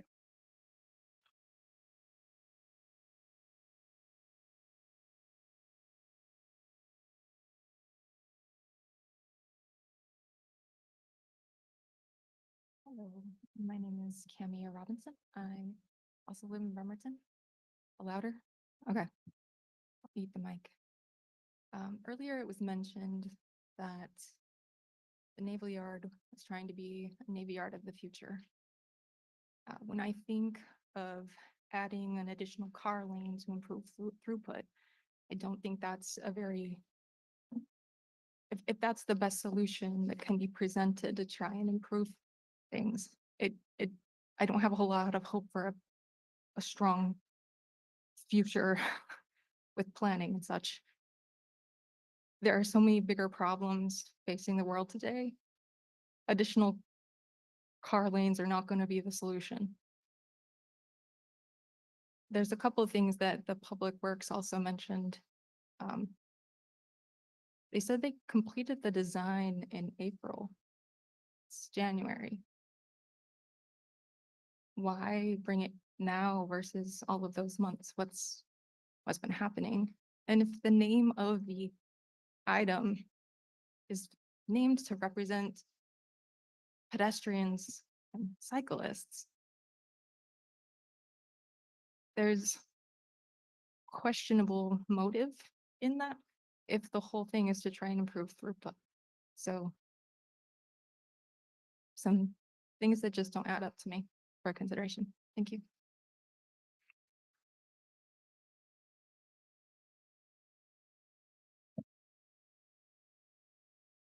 I'm Mike Coffey.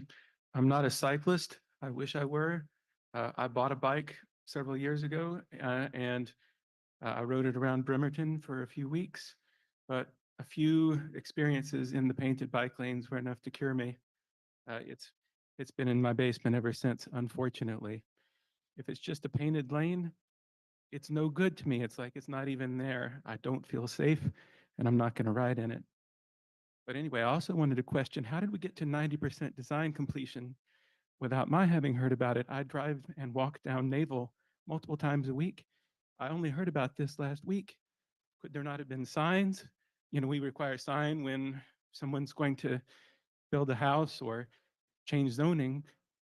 Why wasn't there a sign saying, hey, we're doing all this work on Naval? Maybe there was and I missed it, but I feel like I would have liked to know about this quite a long time ago, and I didn't.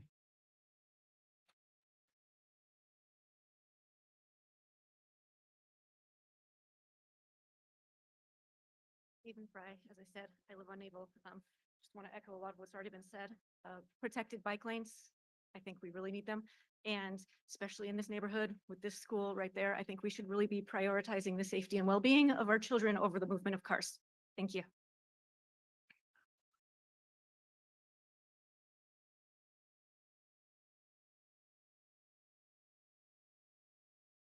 Council member, mayor, staff.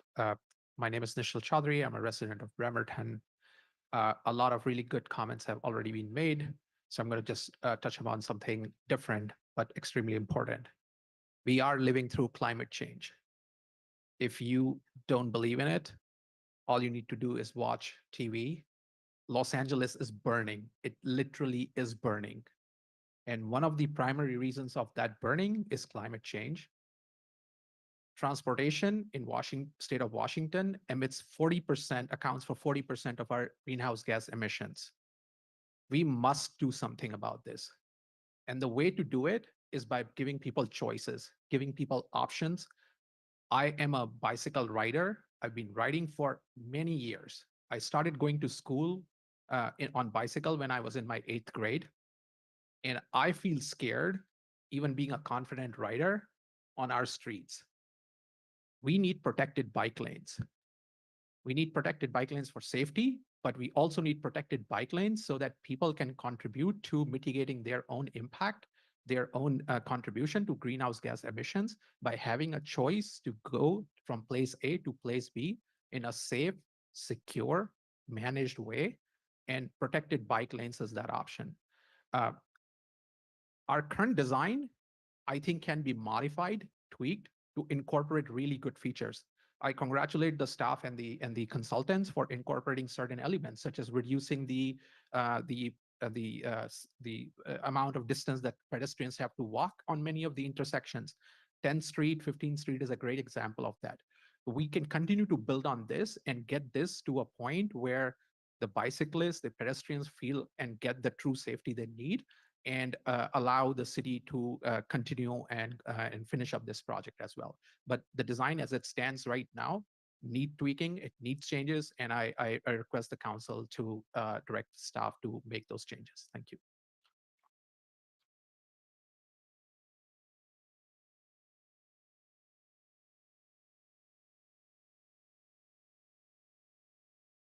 Hi, good evening. My name is Tara McGinty, and I'm a resident here in the city of Bremerton. I live here with my husband and my 2 kids and our 2 dogs.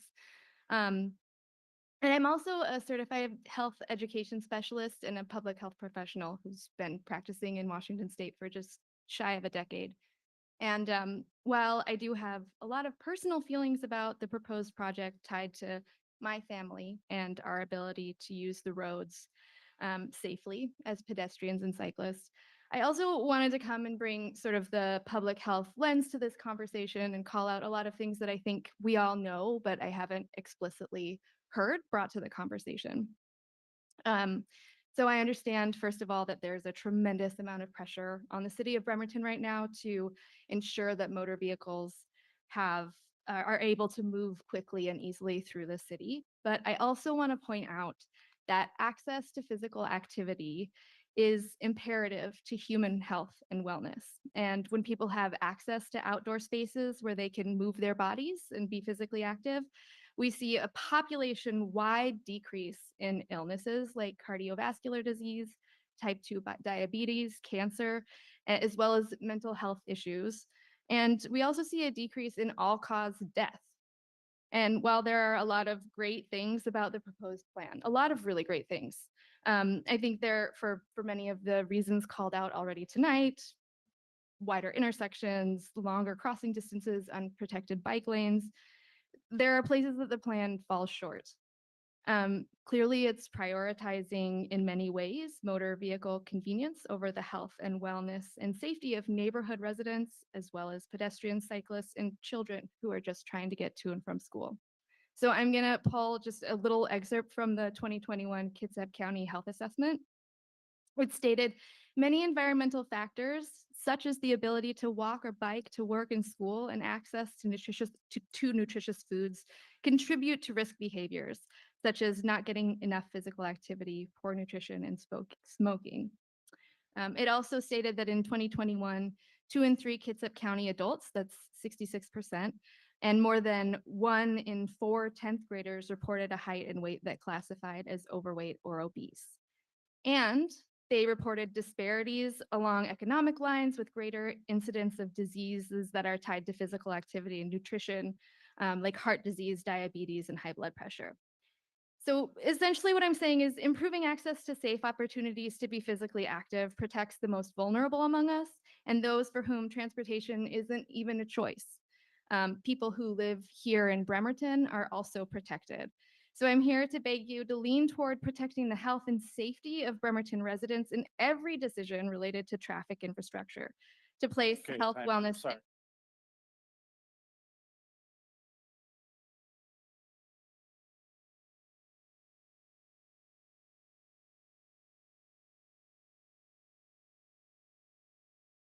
Good evening, council. My name is Phil Babcock, and I am a resident of Bremerton.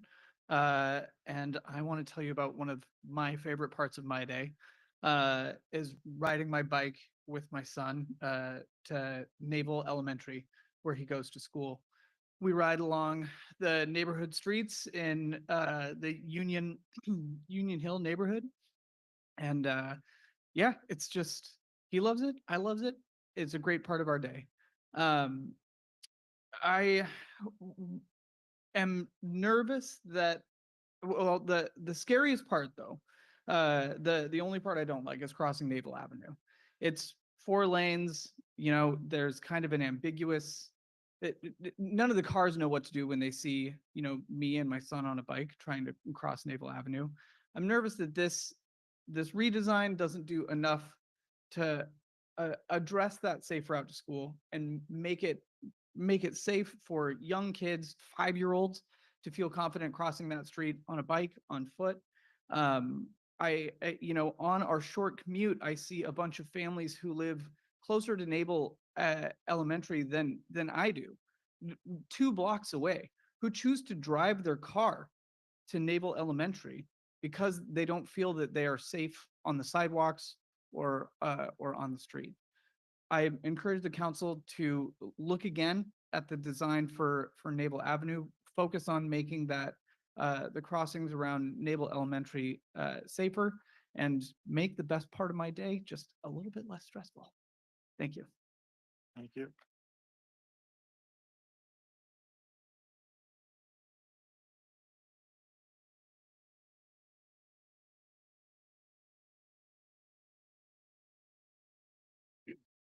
Hi, I'm Eric Peterson, a Bremerton resident who served on Bremerton's Planning Commission since 2018. I'm also raising two small kids here and went to Naval Avenue Elementary School. Go Dolphins? Is that what they are now? I don't think they were that when I was there. Please vote against moving forward with this current design for the Naval Avenue Road Diet project. Naval Avenue Elementary School lies right at the heart of Naval Avenue. This is inherently an infrastructure project for kids, but our current design doesn't put kids first. Naval is a residential side street, at least north of 6th Street and on up past the school. So our kids should come first, at least north of 6th Street. And the Navy will not care if we really put kids first up there. The State Department of Transportation has a rating system for bike lane safety with a standard of what's safe for kids. And this design right in front of that school does clearly, explicitly does not meet that standard. We can't tell, we're not going to be able to keep kids from using it. The state has well-established design features in its manual for bike lanes that make things safer for kids, such as protected bike lanes and protected intersections. To be fair to staff, this rating system did not exist, I don't think, when this the planning process for this project began. But the community has been beating the drum for protected bike lanes for our kids here since 2019. And I don't think they've been taken seriously. I think a lot of this uproar that we're seeing is not because we haven't been advocating for this, but because we now think that we might have a majority on the board that will listen to us, not because we haven't been asking for it. We have been. So I think we need to just take a half step back and hit the pause button. Please don't be frightened about losing this little bit of planning money here.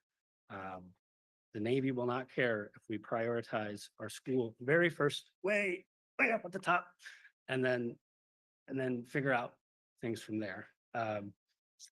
Let's just make it good for our kids first, and then see what we can do. Thank you.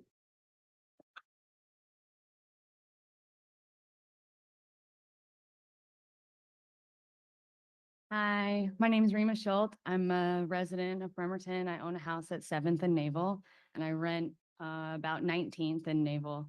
So specifically, my concern is, of course, the design has been talked about, and hopefully we'll have a chance to readdress that. But it's a 90% plan when 1% of the residents know about it.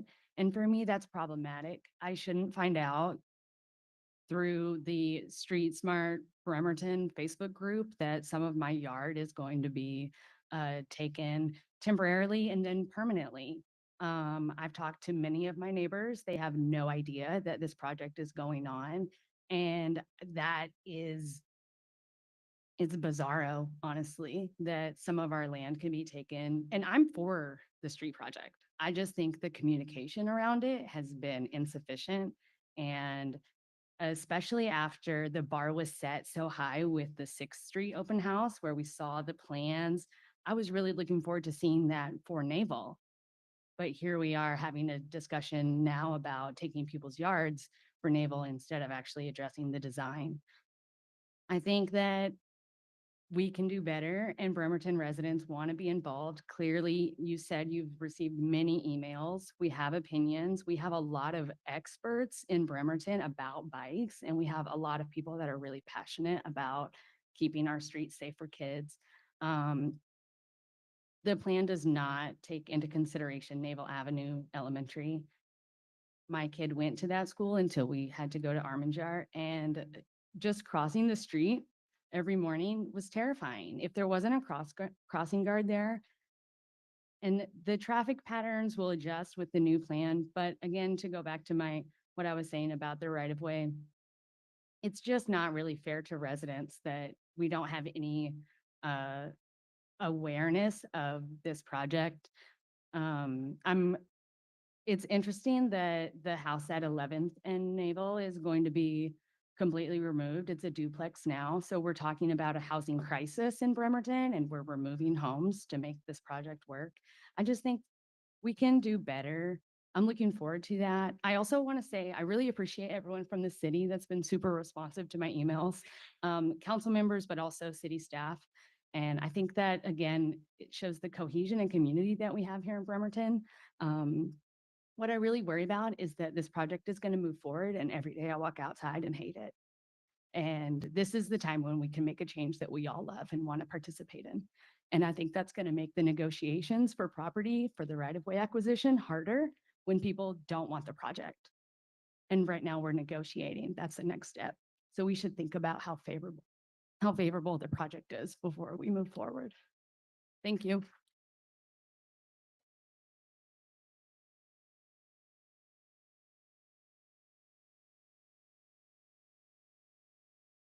Hello, I'm Erin Larson Cooper and I'm a Bremerton resident and I'm here, like I think lots of people, to urge you to vote against the current design for Naval Avenue because it is clearly not safe. The risk of getting hurt or killed by a car is very real to me. Have a lifelong disability from being hit by a car while biking to work. And this could have been prevented by safer infrastructure or infrastructure that slows cars down. I'm painfully reminded every day of these risks of unprotected bike lanes, turn pockets, and other unsafe infrastructure. I'm also the parent of 2 young children, and I want something better and safer for my kids so that they don't have to go through what I've been through. I'm disheartened when I look at this plan that includes unprotected bike lanes and intersections where cyclists are asked to merge between multiple rows of cars. I've biked in lots of other cities and towns, and I've seen real world examples of cities doing better. Protected bike lanes aren't new anymore. Seattle and other cities are building protected infrastructures.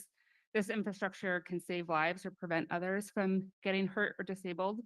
It exists, other cities are doing it, and we can and should be doing it. Naval Avenue is the home to Naval Avenue Elementary School. And I'm appalled that we haven't started from a place of designing this street with infrastructure that's safe for kids. I am a driver and I understand the need to get places in a car, but I would never trade getting some places a few minutes faster for potentially killing or injuring a pedestrian or cyclist. Drivers also don't want to be in an accident or hit a kid on the way to work. So unsafe infrastructure really isn't good for anyone. So let's design our streets like our lives depend on it because they do. Thank you.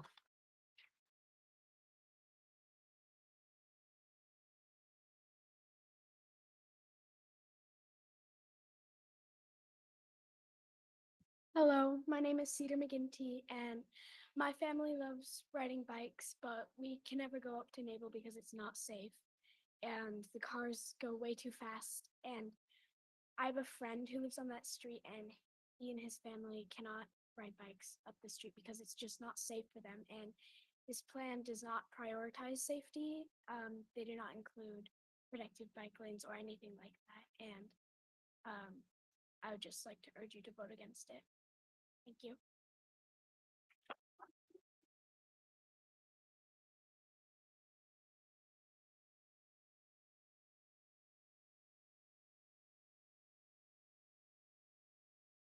There's so many wonderful ideas and considerations being presented tonight. One of the things that we want is safety. With safety and doing all of these different variations for bicyclists on the streets takes money. I'm a driver and I have to pay a driver's license. I have to take a test to know the rules of the road. Do we have anything like that for bicyclists? They should know the rules of the road as well. They should possibly pay some of that freight that we're paying for the use of the streets, marking them, painting them, keeping that all for their safety. Maybe we should institute a licensing program and a way in which bicyclists can teach their young how to properly address traffic. We pay car tabs every year, $100 for that. And the license isn't cheap, so we pay license fees for having a rental. We pay license fees for everything. We pay fees on our water bills. They don't call them taxes anymore, but they're fees and they all might as well be taxes. So everybody has to pay their own way or carry some of the freight. I'm not against the bicyclists putting in their needs, their wants, but I also think that it's costing everybody a little bit more, and maybe they should be participating in their particular needs and paying something for the improvements that are being made. I don't know how you can come up with some kind of solution for that, but it costs us money. That's the bottom line. We could have a golden gilded street, but it's going to cost money.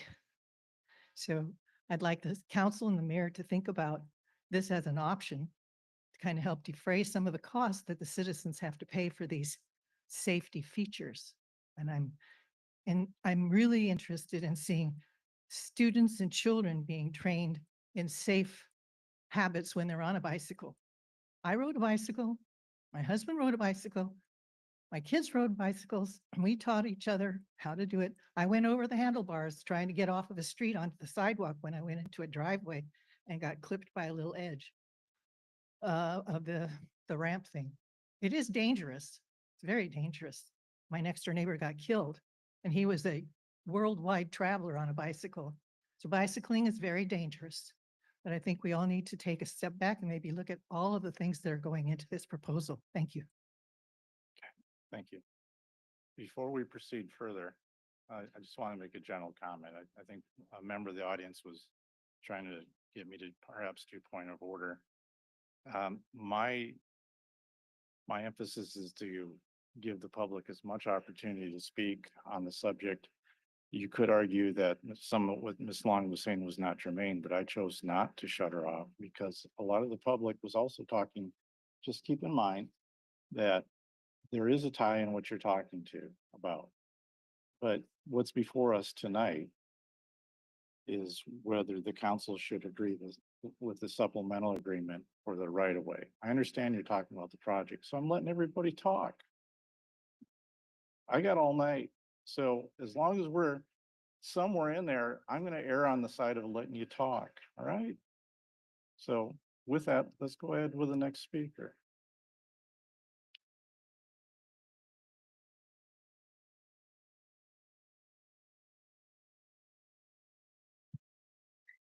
Thank you for letting us talk, Council President. You're welcome. The first thing I'm Diane Iverson. I'm a walker with a cane. I'm a cyclist on a recumbent trike, and I also use my wheelchair daily. What we're talking about here in Bremerton is for people who walk, it's for people who bike, and it's for people who use other mobility devices. I had an opportunity in September to spend 1,000 miles of riding a bike on the safe infrastructure. And I saw each day individuals in wheelchairs and adaptive bikes, fathers and sons with a bike that carries the wheelchair in front, going to work and getting to the train station on their electric wheelchair. It made me cry. And I have a ridiculous amount of photographs of all these different people that I saw each day. And I got a chance to interview them. So when we talk about a bike lane, we actually need to come up with a different bit of language on it because it's much more than a bike lane.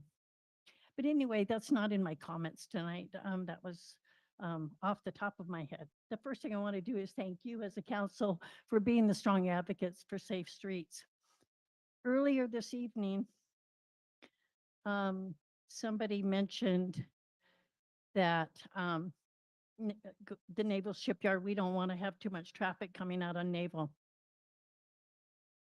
In December at 11 o'clock on a Wednesday, I drove my car out Warren Avenue and I counted how many cars are sitting in that park and ride.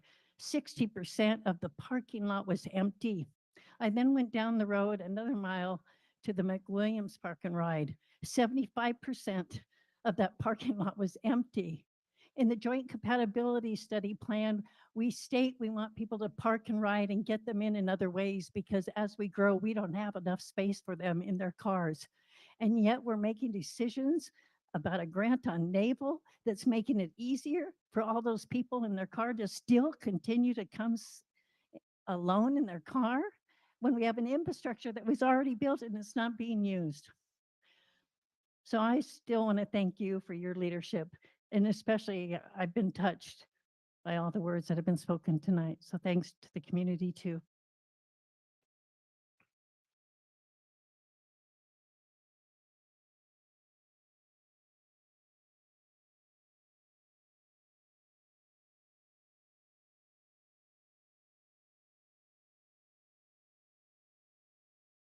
Good evening. My name is Daniel Parker, and for 2 periods of my life, I lived in the city of Copenhagen.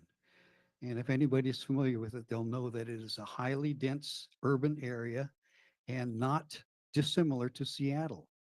About 25, 28 years ago when I was there was approximately 20 to 25% of the people who resided in the city that commuted to work every day on a bicycle.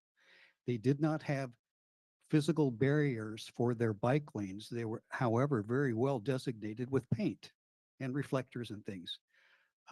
The incident rate of motor vehicles and bicycles has been tracked for decades in that city. Now, today, this very day, 50% of the residents in Copenhagen go to work on a bicycle. 50%. And the physical barriers that are there have decreased the morbidity, injury, and mortality unbelievably. Seattle is moving to that same model, and they are having to retrofit areas providing physical barriers that they didn't have before at greater expense. So it is a good idea to look towards the future. Recently, I was in the school on Naval Avenue, the elementary school, with 2 teachers that had taught there for over 30 years. I'm not terribly familiar with things, but a little bit as I returned to Bremerton recently. I do know that I've ridden from my home in Manette across the bridge to the ferry on a Sunday morning to ride into Seattle on a bicycle to get bagels. The most dangerous location for traveling on a 2-wheel vehicle on a Sunday after my oblations and prayers and everything else was in Bremerton, getting to the ferry. I was quite surprised at that. In any event, the bagels were excellent. Thank you all for your hard work in discerning what is best to build infrastructure to. So thank you again.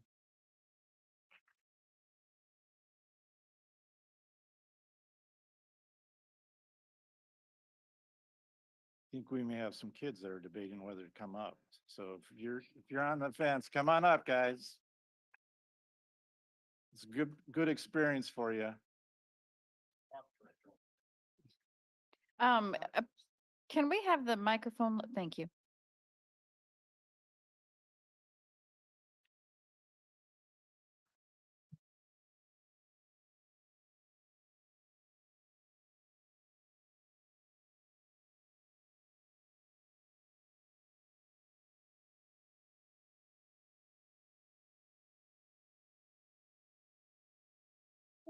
Greta, and I want um people to be able to bike and walk and to to their destinations without with um um with knowing that they have protected spaces to walk. Job. So folks, I thought that was pretty good. No cue card, no monitor, no nothing. Excellent job. Anyone else for public comment? And while we have a person walking up, Dave, can you check on Zoom? Is there anyone in the queue? Oh, they're all down here. Okay. Not all of. All right, so we'll go with you, miss, and then we'll hit the Zoom for a little change Can of I pace. pick it up? This feels more comfortable. Sure. Okay. My name's Allison Beecraft and I live at 10th in Pennsylvania. I'm also an active duty Navy spouse. I live in the community and also work outside of the community. So I do agree with all of the points that were made earlier. I just want to focus on some other points so that I'm not repeating everything. My experience is that I have this acquaintance, Ben, who also rides the ferry. He comes from Finney Bay neighborhood. I'm Union Hill neighborhood. And I always be leaving the house around the same time as Kiwanis area. So I'd always see this guy in his yellow jacket zooming on his bike. And my husband's like, why can't you be that guy? And I'm like, "I'm scared." I used to ride my bike to work 2 miles in California on a protected bike lane that followed the slough or like channel water. So, okay, it was completely off the road and protected. And I felt really safe. So I'm comfortable enough on a bike. I didn't grow up riding bikes. My parents didn't really teach me anything about being on a road bike, but I do enjoy biking. I do enjoy biking to work, but I do not feel safe biking from 10th in Pennsylvania to downtown to the ferry. So my husband would drop me off. We'd make it about the same time as Ben. We were actually sent to Virginia last year and just returned. So I saw Ben on the ferry and I said, hey, Ben, how you been? I used to race you without racing. And he's like, oh, I actually haven't been on my bike since October because I got hit by a car then. So it was another example of, oh, okay, well, great. Good to know. You should join this Facebook page that we have called Street Smart Bremerton. And I went home that night and I saw that he had joined immediately after getting home. So this is just another example of word spreading organically, grassroots word of mouth that should not be up to the community to be communicating about these plans. This is something that really needs to be communicated early and often. I was going to say we really need to be representing our underserved or people without voices, which is potentially children, which make me a liar. Thanks for showing up today. But I'm wondering, did City Council go to Naval Avenue Elementary and actually like have a forum discussion like this at a time for parents that makes sense? Being able to walk and bike safely in your own community should not be reserved for elitist experts that know all of the rules all the time. Human behavior is what it is, and we're all going to do our best to educate our children and people in our community, but not everyone can afford to have a fast e-bike, the most high-vis gear, the flashy lights and reflectors and things that we need. My parents own Family Pancake House on Kitsap Way and Wheaton Way, and we have several employees that commute along Wheaton Way and Kitsap Way on bikes and scooters, and it's just absolutely not safe. And if we can't make this small piece of road in front of a school safe, what can we do? I think us as Bremerton residents are just asking for the opportunity to have a voice in our government and to be a part of these plans so that we can have buy-in and ownership and really understand what we want as a community and that should be at the forefront. We are the residents, we are the taxpayers. Yes, my husband's in the Navy. Yes, the shipyard matters. There are several other entrances and gates and arterials, and we don't need to make everyone prioritized for cars. We're asking for this one stretch to be made as safe as possible for everyone, and I think that you can't really disagree with that. I also work in the U district, just to mention the no free rights. All of those intersections off 15th Avenue in front of the U district where I work have no free rights. And if we can do that for college students, we should definitely do that for the kindergartner that lives behind me that gets walked to school by his older brother without assistance from adults. We want our kids to be building self-sufficiency and not have to helicopter parent them all the time. And this is a great opportunity for us to build a community where they can do that while we have the funds. But I'd rather see the project disappear for now until we have it right. Okay, Dave, first caller. Go ahead, please. Hi, my name is Kate Kropotova. I live here in Bremerton. Like most of the people who've spoken, I'm asking you to not approve the plan as it is right now. It needs further revisions to improve safety for cyclists. And I say that as someone who mostly drives, that I would also love to be able to safely ride my bike around town. And right now I don't. We need more protected bike lanes and we need fewer features that require bikes and cars to weave in and out of each other's spaces. And in particular, this is important in the context of climate change.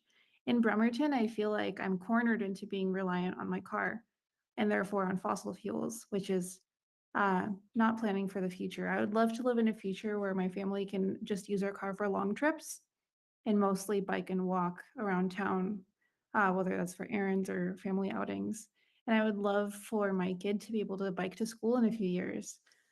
So revising this plan to be more mindful of bike safety would be one tiny step towards that potential future. Thank you.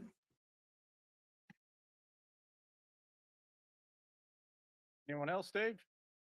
All right, we'll go back to the people in person. I think we have another young person coming up here. I already called you out. You got to come up now.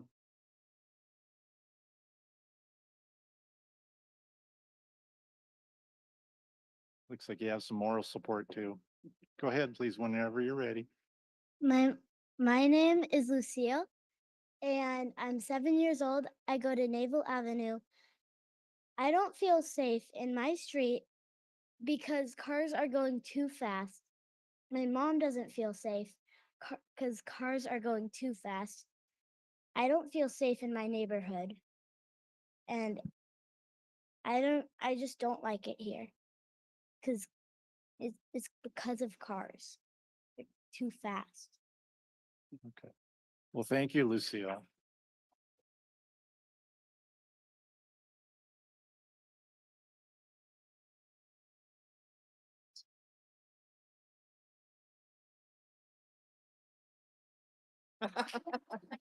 No worries. It's all. I have a question, Council President Yeah, Younger. I'm trying to keep track of all the kids. I know we had several. We only get one shot at it for the people in public, but I think we all know that. One shot at the mic.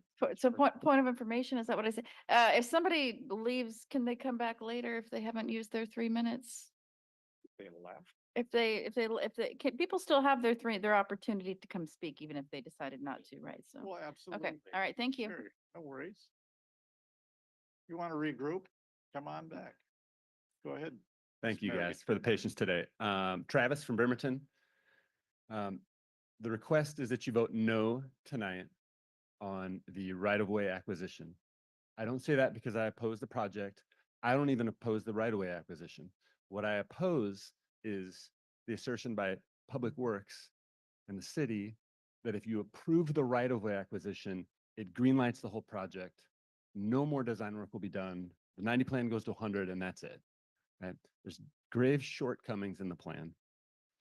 As were exposed in the Public Works Committee meeting in December and in the study session last week.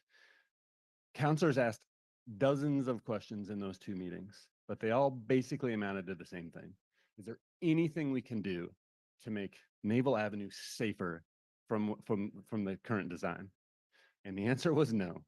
Can we eliminate a turn pocket? No. Can we eliminate a turn lane? No. Can we eliminate the unnecessary center turn lane between 6th and 11th? No. Can we protect the bike lane? Maybe. Can we shorten the crosswalks? Also, no.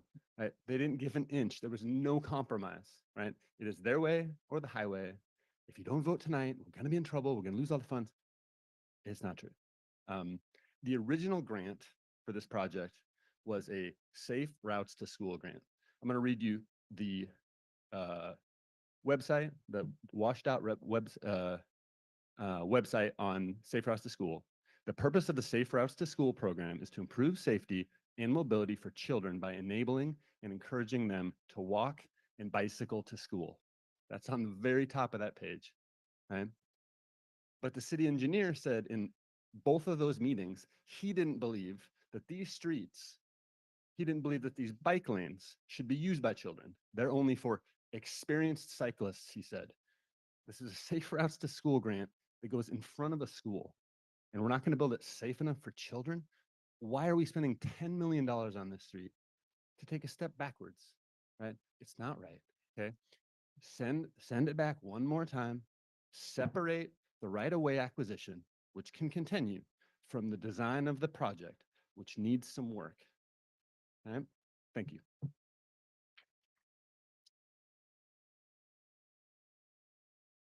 Hey, sounds like we have a caller on the line. Go ahead, please. Chris in District 6. First of all, I think Councilman Younger needs to write a letter to those kids, getting them extra credit tomorrow. And also question, I hear the Navy is planning on doing a large expansion. How many more workers will it be bringing to Naval Base Bremerton? Thank you, Chris. I don't know if our naval people, I think they have left for the evening. Anyone on the city want to comment on that? That's might be a subject matter expert or pass. I think we're going to pass on that. Okay. Anyone else online? Dave. All right. Okay. Anyone else want to come up? We have a young man that can still take a bite at the apple. We can convince him to come up. I'm sorry, Mom. Well, okay. Welcome. You're with friends here. Friendly audience. Go ahead. This is the one.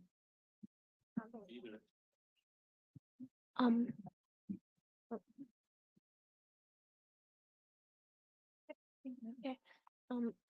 My name is Bellamy Merrigan. I live on Naval, and sometimes when I walk my dog, as you know, there are no sidewalks on our street. And when I walk my dog, sometimes it's dark, and I do not feel safe walking my dog because sometimes I get nervous that nobody sees me. Nobody like even though there are speed bumps, cars still go pretty fast because it's a downhill. And sometimes we walk to school, Naval Elementary. I do not feel safe walking to my school, and I feel like I should. Yeah. Great. Thank you.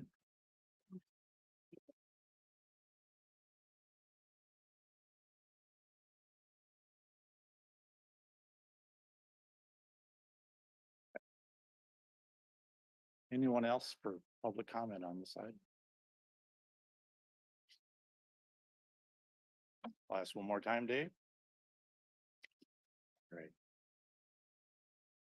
Thank you, everyone, for your patience, but I appreciate that we got to hear from everyone as well. So now, with no further public comment, I go to the council for a motion.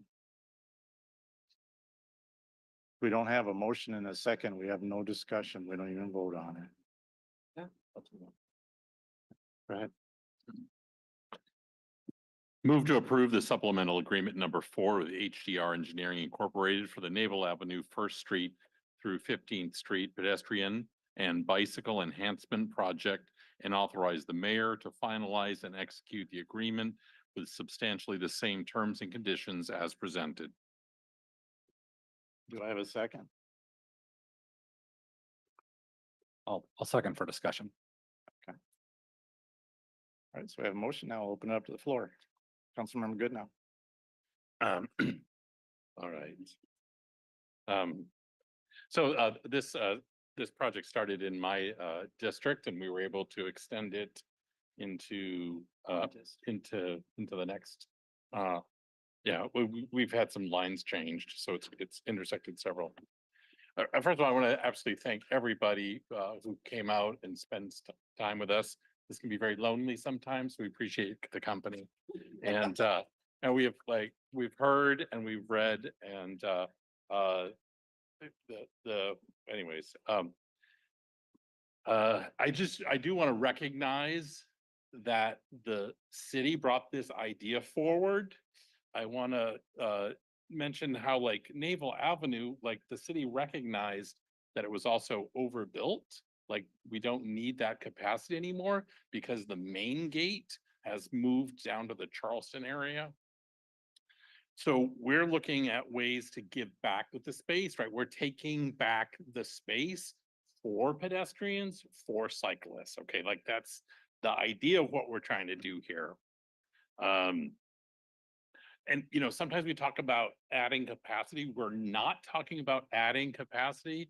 What we're talking about is how much can we reduce capacity without having negative effects really on the Navy base. That's the main concern.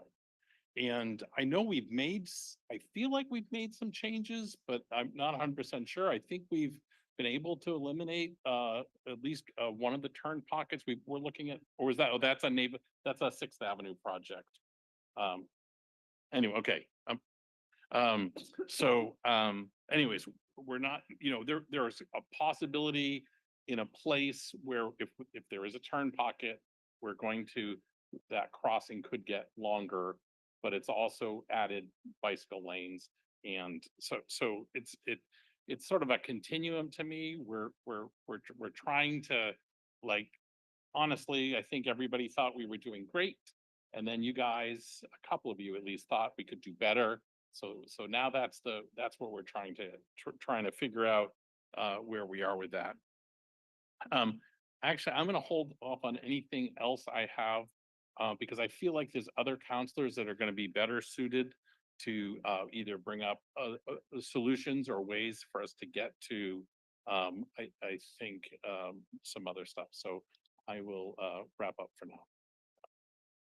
Okay, thank you, Councilman Coughlin. I'll hold off on comments for now as well. See if others want to speak. I have no problem talking. Go ahead. But I want to talk again after I listen to everybody else. Thank you all for coming and all the letters and all the people who come to my district meetings and say, we want safer streets. Not once has anybody ever said, we want to make it easier for commuters to get in and out of Bremerton faster. Never has that been said. I've been told by a lot of members of the administration that they think that it's a very small constituency that wants safer streets. They think it's just the bike people. Well, it's not. And I hope with all the letters that people have sent in and all the people who've shown up in person, that the administration is starting to understand that the majority of residents of Bremerton want safer streets. And the plan itself has a lot of really good things in it. One of the things that I really, really dislike, though, is the purchasing of right-of-way on the south side of Naval Avenue, making that intersection so much longer for kids to pass. I mean, I'm not positive if this actually was a Safe Routes to School grant, but it was a bike and pedestrian grant. There's nothing in the title of the grant or in what the grant writer said that we were going to do. There was nothing that said, hey, we're going to make 3 lanes northbound at 11th Street so people can turn faster. I think by eliminating right turns, no right turn on reds, and I don't see any reason at all why we have to have 3 lanes northbound at 11th Street. It's just not needed. They looked into the future, and in 2040, there still isn't the needed capacity to keep them at the level of service that we say we're going to try to have at all of our intersections. We say we're going to attempt to get a level of service E. Well, in 2040, at rush hour for the shipyard, it's going to be the level of service C, which means 95% of the time, it's going to be the level of service A, which means cars can free flow and do whatever they want to do. So I really would like to work with our engineering division of Public Works to try to convince them to compromise on a few things. There's a lot of new engineering standards that have come out that show putting a bike lane between a right turn lane and a through lane is extremely unsafe for bike riders. And I think that the consultant used old information, and I'd like to see them use the most current information. So those are the beginning of my comments. So I'll send it over to somebody else to chat. Okay, thank you. Councilmember Mochler. Thanks. Okay, just making sure Councilor Fry, who's also on Public Works, didn't want to speak. So yes, this is a bike and pedestrian. I'm going to speak up a little for pedestrians here. That's what this was for. It was for bike and pedestrian enhancements on Naval Avenue. I'm kind of channeling former Councilor Lori Wheat here, who was definitely in favor of this and worked hard for it. I don't understand, and I hope that the city engineering department will reconsider why a project designed for bikes and pedestrians would have so much money spent in purchasing property in order to increase vehicular capacity, in order to create induced demand. If you build it, they will come. Every time you add lanes to roads, more cars are attracted to that road.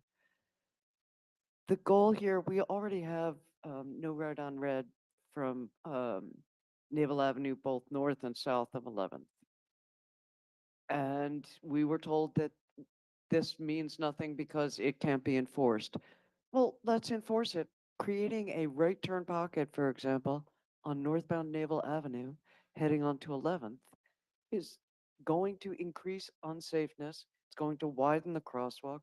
We've had all of these people here talking about kids. These are the people who live here. They want to come here. They want to raise a family. Just a real quick thing. One of the arguments that was made is, well, we can't return the grant money now. So I'm just going to read a brief excerpt from an email from Kelly McGorty, the Director of Transportation Planning from Puget Sound Regional Council, which is, I can say with certainty that returning PSRC grants does not put cities at a disadvantage when it comes to the next round of applications. Generally, their Generally, their fellow agencies appreciate and acknowledge that action as being consistent with the overall intent of PSRC's project tracking program. Okay, stopping. I really support a redesign on this. That's why we're here. Like, we're not just voting on an HDR supplemental contract. That contract is based on a redesign of the Naval Avenue bike and pedestrian enhancements.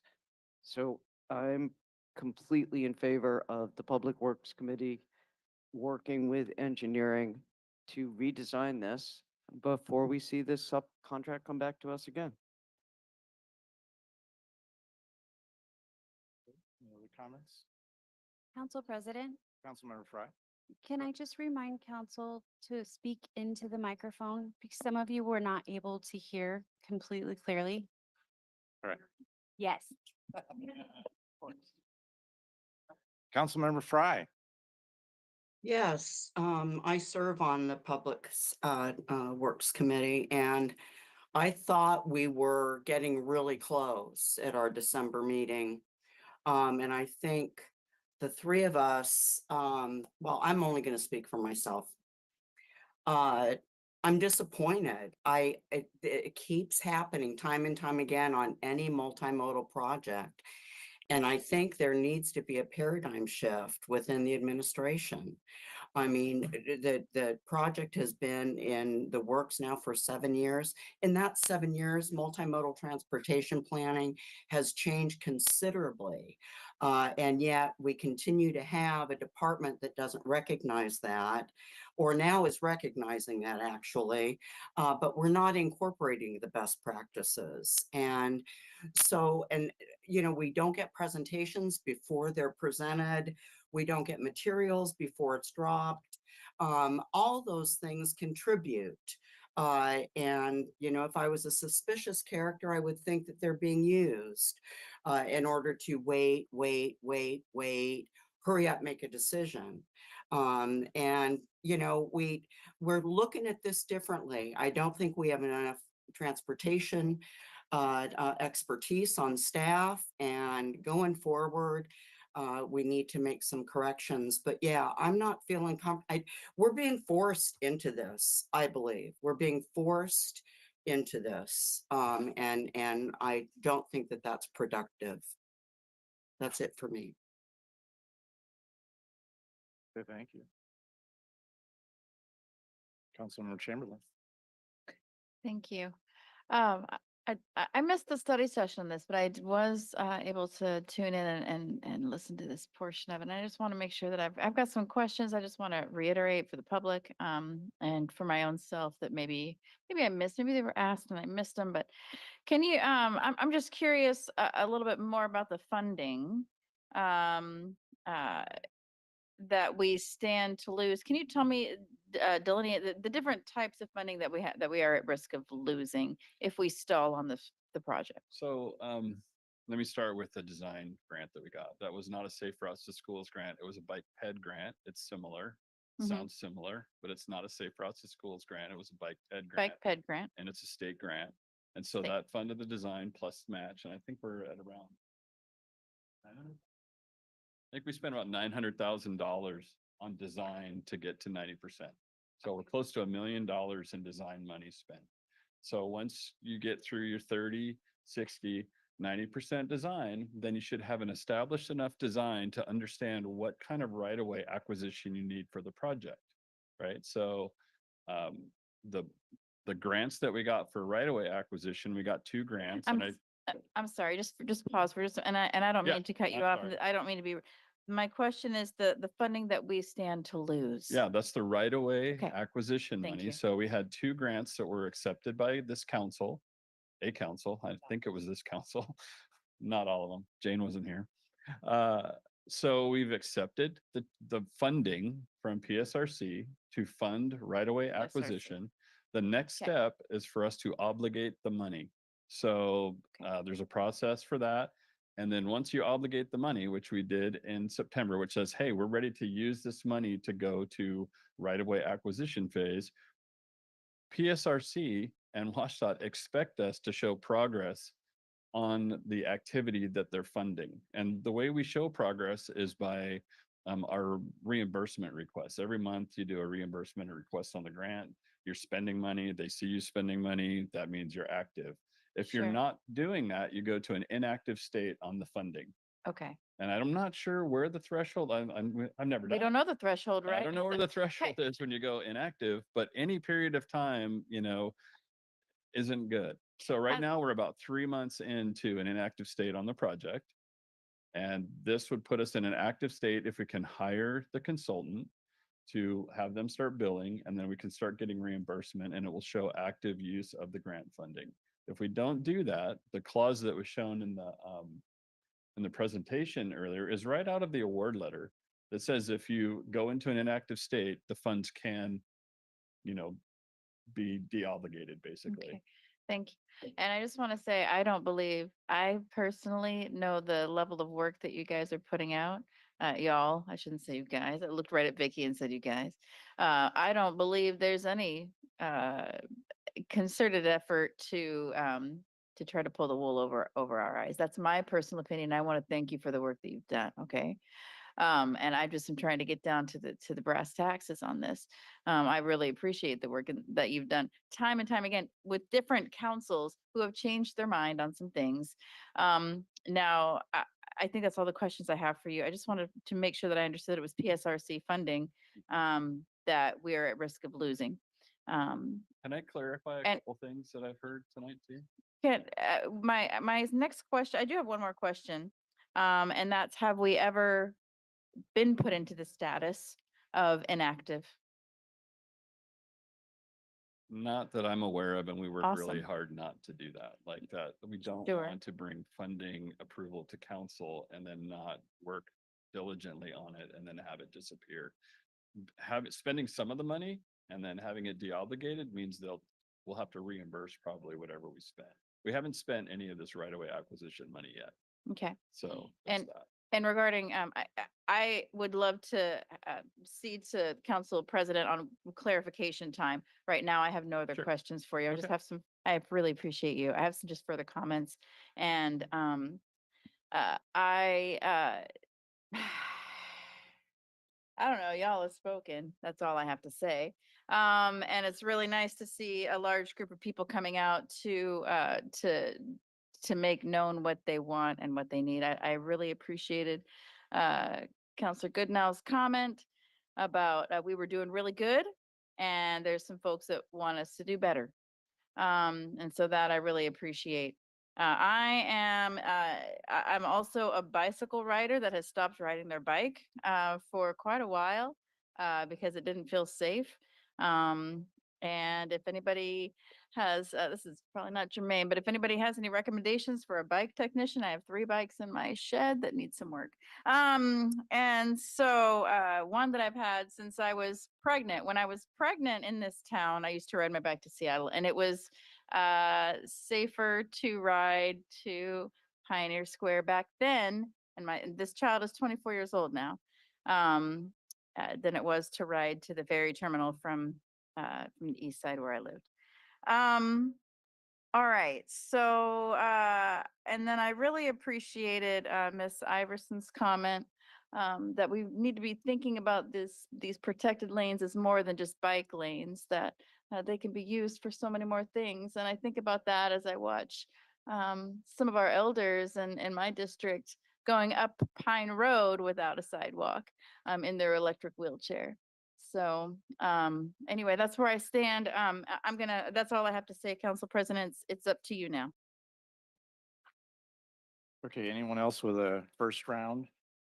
Not, then I'll go ahead and I'm not going to call for the question, and I will, we'll go for seconds if we need to. I think we will.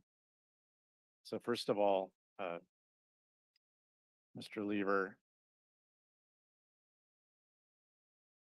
we had your presentation, and then I just wanted the public to speak. Some things I didn't think were necessarily factually true based on the way the presentation's been given over the years, and especially the last study session. However, I don't want to disrupt their testimony. Now is your turn to address anything that you'd like to. Anything. Well, I think Councilor Goodnow said, hey, we're not increasing capacity. So the first thing is I heard a number of people say, hey, we're focused on throughput.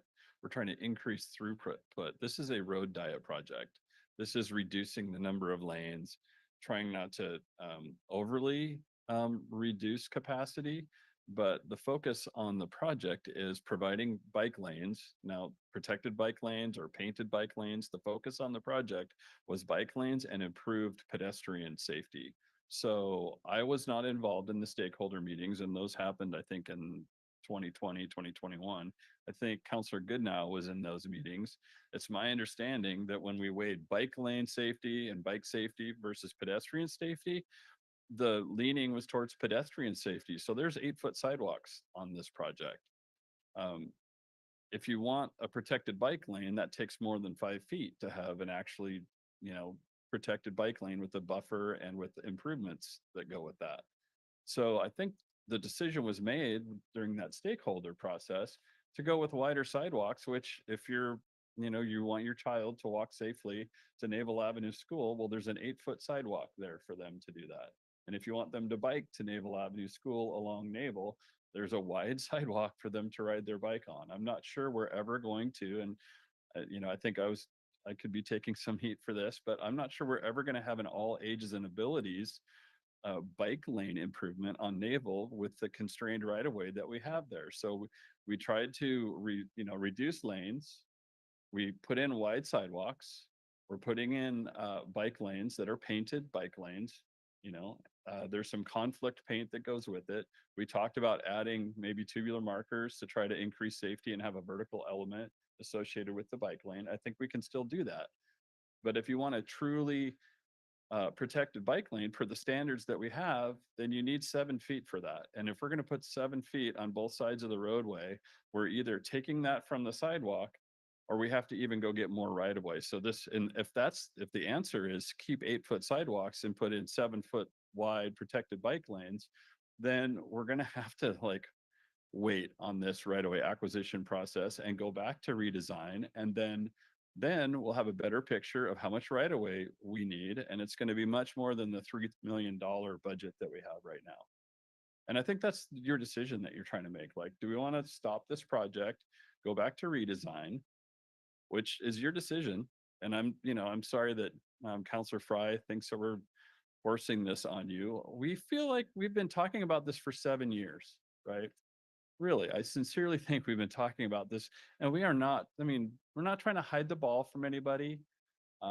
We would just like to move this project forward the way we've worked really hard where it is today. And if you guys decide, well, I'm not going to predict, but I think it's a good project, you guys. Installing it means what you have is going to stay there for a long time. So I guess the only other thing I'd say is, I appreciated, there was a lot of grace, I think, in the room tonight about there are good aspects to the design. I think it's a good design. There was a concern that engineering and our consultant isn't using the most current standards. We are using the most current standards, but there are evolving standards. 100%, the standards are evolving, but they're not adopted standards yet. So when they are adopted, if we were in this design phase and they were adopted, then we could utilize them. But you're not going to convince professional engineers to go in and apply a standard that's not an adopted standard. So that's a little bit, I think, of a sticking point for some of the things that are requested, that were requested at study session. We're safety focused. Like in engineering as a PE, I'm a PE because I'm certified, because much of what I do impacts public safety. That's what the PE is there for, right? So we do care about safety. We want safe streets in Bremerton. We want safer streets. We want this project to be as safe as it possibly can. So anybody who thinks that Public Works doesn't want safe streets in Bremerton, I would say that's not accurate, right? Hang on. So regarding no right turn on red, what I think we said at study session was the MUTCD has warrants for that. Like there are rules that you apply when you evaluate an intersection for the warrants for no right turn on red. They don't go in at every intersection. If the council wants to adopt a resolution of some kind that says that's what we want in the city, that's one thing. But right now, in Public Works, we use the MUTCD to identify where no right turn on red occurs. There are warrants that, required or made the no right turn on red at 11th and Naval appropriate. Like we talked about that. They're there, they were evaluated and they were installed because they met the warrants, right? So beyond that, we don't go put them in willy-nilly without a warrant being met to do that, because there's other risk factors when you put in traffic signing and channelization and it's not meeting a standard and somebody gets hurt or is in an accident. There's a whole different liability and risk associated with that, right? So we take that very seriously and we want to meet the standards that we have available. I guess the last thing I'll say, because it looks like Vicky wants to say something, is if we don't approve this tonight, okay, I get that. If the idea is that we're going to go back to another design phase, to pause and go back and try to do redesign, the council's going to have to have a hard conversation about where the funding comes from. There's no more design funding. That grant is completely expended, so it will probably be like REIT or general fund money to pay for the design. And I don't know how much that is. I don't know what that scope looks like. I would think that if we went back to a design pause, we're talking about 6 to 12 months of design work to get back to where we are, and then we may or may not have right-of-way money at that point. So, go ahead, Vicky. I'm sorry. The only thing I wanted to say is also because there's been a lot of questions about safe crossings. We are putting in 3 rectangular flashing beacon and enhanced crossings. on Naval Avenue. If anybody wants to look at the 90% roll plot that's been put up on the website, it shows those locations. So just, we're adding some crossing enhancements for pedestrian. Thank you. Okay, thank you. Now I need to bear with me, share with you my thought process on this. And I'm one of those counselors that have been here. I've been here since 2012. So I'm familiar with this project. When you're on the council, you're not a subject matter expert in everything. I am certainly not a subject matter expert in this area. We listen a lot from the public. When it comes to street design, I need to rely on people that have the stamp that says engineer and rely on that rather than a city council member redesigning streets. That's very dangerous, in my opinion. Last week, we had a very informative study session. It was over an hour and a half on the first topic, which was 6th Street, and then later on the Naval Avenue, which was another long one. And I thought we came to some compromises. For example, the protected lane, we got an agreement where we'll put up ways to protect that lane in addition to being painted, the candlesticks, which is not the correct term for it. But we certainly could do that. I don't get emotional on this. I agree that this is a very important project, and I think we'd all agree, I would hope that what is being proposed is much better than what it currently is. If someone doesn't agree with that, you're entitled to your opinion, but 8-foot sidewalks and 5-foot bike lane compared to what you have now. I'm a very objective person, and I think about dollars and cents, and I think about risk analysis, and I think about the danger of this project not even happening if we don't approve this. And for those of you say, oh no, we can do this, we can whatever.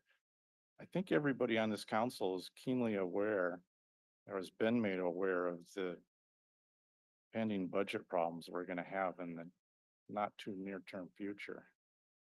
So when I'm told that a design is $900,000, I know we're not starting from scratch, but I got to think it's going to be 300, 400, 500,000. Not a subject matter expert, but I've been here a long time. I know these things aren't cheap. And then I think about the possibility, we're not saying it's going to happen, but the possibility that the right-of-way money is going to go away. I will tell you that this city doesn't have the budget to pay for it, period. So for those that want to just axe this thing and say, let's go back on the drawing board, you need to understand there's a very real risk, and I can't assign a percentage to that risk because there's unknowns, but there's a real risk we don't pass this tonight. I don't want to be threatening or anything like that, but we need to face the facts. We don't pass this tonight, there's a real risk. Not only will the project be delayed, it's been going on for many years, but there's a real risk that it may not ever happen. And you got to be willing to take that. If that's your stance, fine, so be it. I myself see a darn good project, and I'm proud of the work that's done. Is it perfect? Sounds like it's not based on what the community is saying. But what in life is perfect?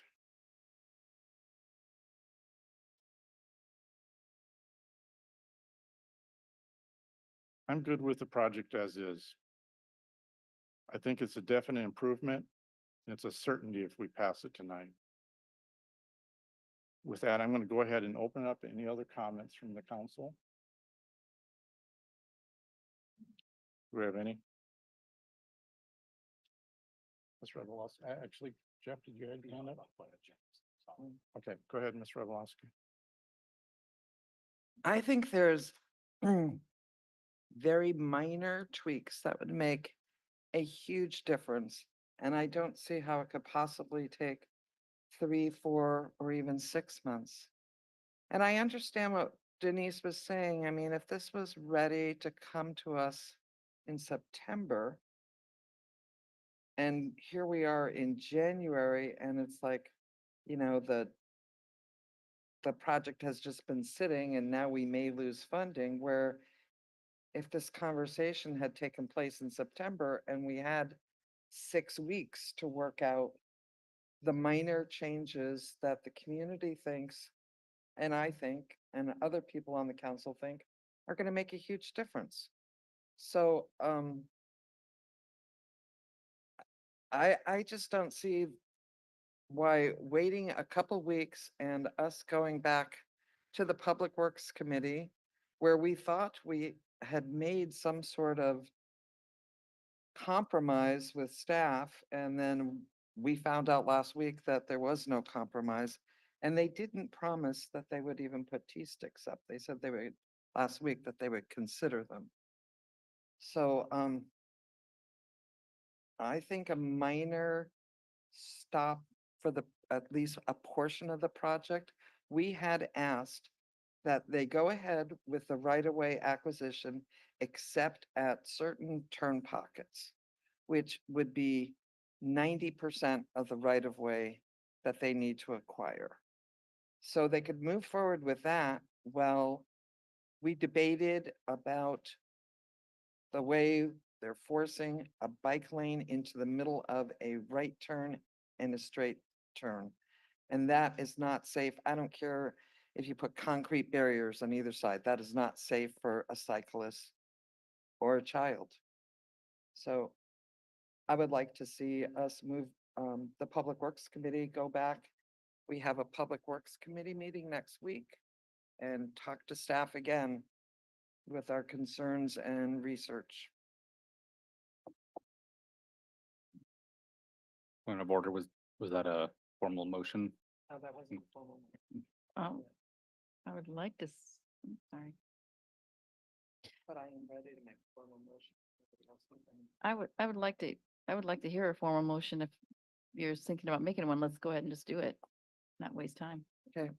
I move to refer the Naval Avenue right-of-way acquisition contract modification number 4 to the Public Works Committee, directing them to collaborate with the Engineering Division and Administration to explore compromise and report back to the council with recommendations. Our next scheduled Public Works Committee is next Tuesday. I'll second that. Before we have discussion, I want to refer to my parliamentarian. Are we good with that motion? We need one more piece of information, and that would be when it would return back to council. Following study session. The 22nd. That'd be January 22nd.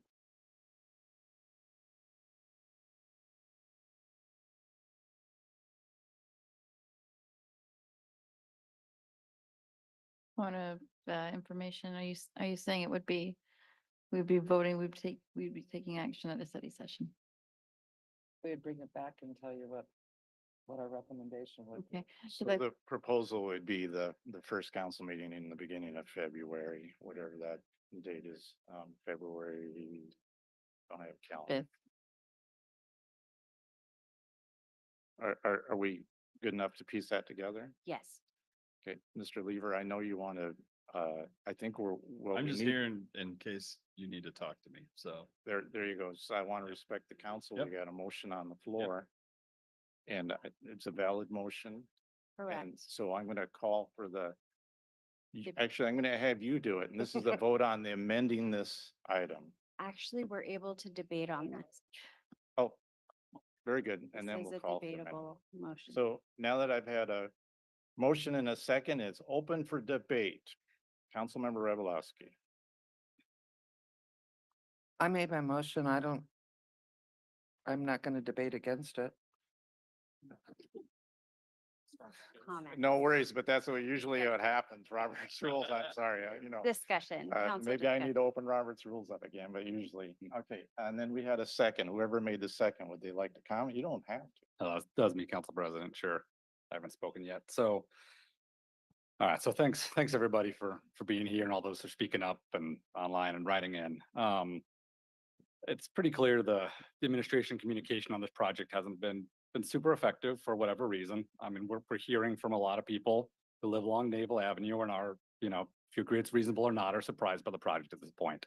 And I appreciate that a lot of the folks speaking up are the stakeholders of this project, right? The future users of this redesigned road. And I know the 60% summary was on the website for 2 years, and I appreciate the project so much, is so far along. And it appears, you know, 90% was ready in the spring. The engineering document wasn't out until towards the end of last year, and the high level illustration for 90% just came out, you know, late last week. So this is tough, right? I don't like the position I'm finding myself in right now, that I think council as a whole that we're in together. And to echo some other Councilor Revelowski's comments, when I started hearing some of these concerns by citizens the other month, I didn't want it to get to where we are right now, where there's a motion to delay it further. Because I do appreciate that administration is behind schedule on this. By the website, design was supposed to be done end of 2023, right-of-way acquisition starting beginning of 2024. So we're about a year behind. And I do appreciate it's a contract amendment for right-of-way acquisition. So by the letter of it, that's all it is. It's getting going on right-of-way acquisition so we can proceed. But we're at this point, and I've asked several times now, like, what is the next checkpoint for council, right? Is there any point from here on out where we really get our approved design or not, or do any more tweaks and ensure that the concerns we're hearing from the public are addressed?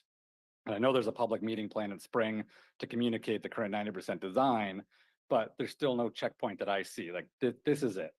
And it's why, yeah, I suggested a pass forward at our December Public Works meeting, as Councilor Revelowski mentioned, to try and approve, that we could approve now, like 90% of the right-of-way acquisition that's uncontroversial for this 4th contract amendment, and have a 5th contract amendment in another month or 2 to give us a little time. So unfortunately, that's not where we're at. That compromise, it isn't here before us. So my decision now was whether to say yes and move forward and not have another checkpoint, or to agree with this motion to defer it back to Public Works, where we can try and address these concerns. And where I'm at is I think the concerns and questions that folks have raised are absolutely legitimate. For the record, there's been really adorable kids come and to us before and asked to vote a certain way, and I voted the opposite. I mean, I'm used to, I have an adorable kid at home who I say no to every day. So I try and make decisions as humanly possible on the facts and what's the best thing going forward. And so I want to be clear. I'm not saying I know exactly what the best design is, and I am not a certified engineer. But it's clear we're at 90%, but the concern's not fully addressed. And I appreciate all the information we got at the study session last week. It was one of the first times I felt like we really deep dived on the current best practices, what options exist. I think we made good progress on the options for a level of protection, even if it's just candlesticks like we have in Washington Ave. And we learned about a lot of options for turn lanes, the impacts of having them versus not having them, the safety of pedestrians and rollers and strollers and motorists as well. And in the heat of it last week, at the end, I felt like it was fairly well hashed out, but I'm a nerd, as y'all know. So I went and spent personal funds to get this 5th edition of the American Association of State Highway and Transportation Officials Guide for the Development of Bicycle Facilities. It just came out in December. The last one was like 10 or 12 years ago. And I started going through it, and I mean, I am seeing some guidance in there that doesn't fully jive with our discussions last fall. As acknowledged, things are always learning and evolving. But things I've suggested, because I've ridden them in other cities, both in Washington and elsewhere, for example, being able to have a right turn pocket with the bike lane that hugs the curb, as I mentioned a couple of times. And there's guidance for that in there. And I've heard testimony, there was a new NACDO urban design guide hot off the press as well. And we're also in the middle of the comp plan process. And I saw, I think it was a day or 2 ago, the latest draft of the active transportation plan just got released on the city website, and administration wants comments by the end of the month. So we haven't had a chance to look at that.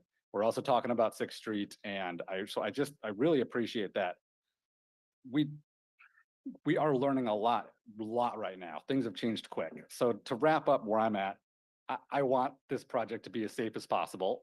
I want it to be as modern as possible. And we don't have construction funding yet. I want us to have the best construction funding application that we can, that we have a large majority behind it, because we do want that successful. We want this project to happen. And I seriously want our hardworking staff not to get yelled at when this thing's actually built many years from now, because I really do appreciate the pressure you're under, the hard work you've done, the comments that even the design on the table now is a lot better than what we got right now. But I wanted to appreciate it by everybody in the end, and I want us to be able to move forward that we've really explored every option that's being brought forward, and we've had good communication. So I appreciate the concerns about losing funding. What's been presented tonight doesn't convince me that if we accept this motion to defer back to Public Works so we can discuss it next study session, hopefully pass something the start of February, that we're gonna lose funding. I agree, we do need a path forward, but it does have to address these concerns we've heard. So I'm all ears, but I'm in favor of this motion. Let Public Works hash it out. Let's see if we can get some of these folks, some of our staff, us around a table, find a way to address the concerns and move forward. Okay.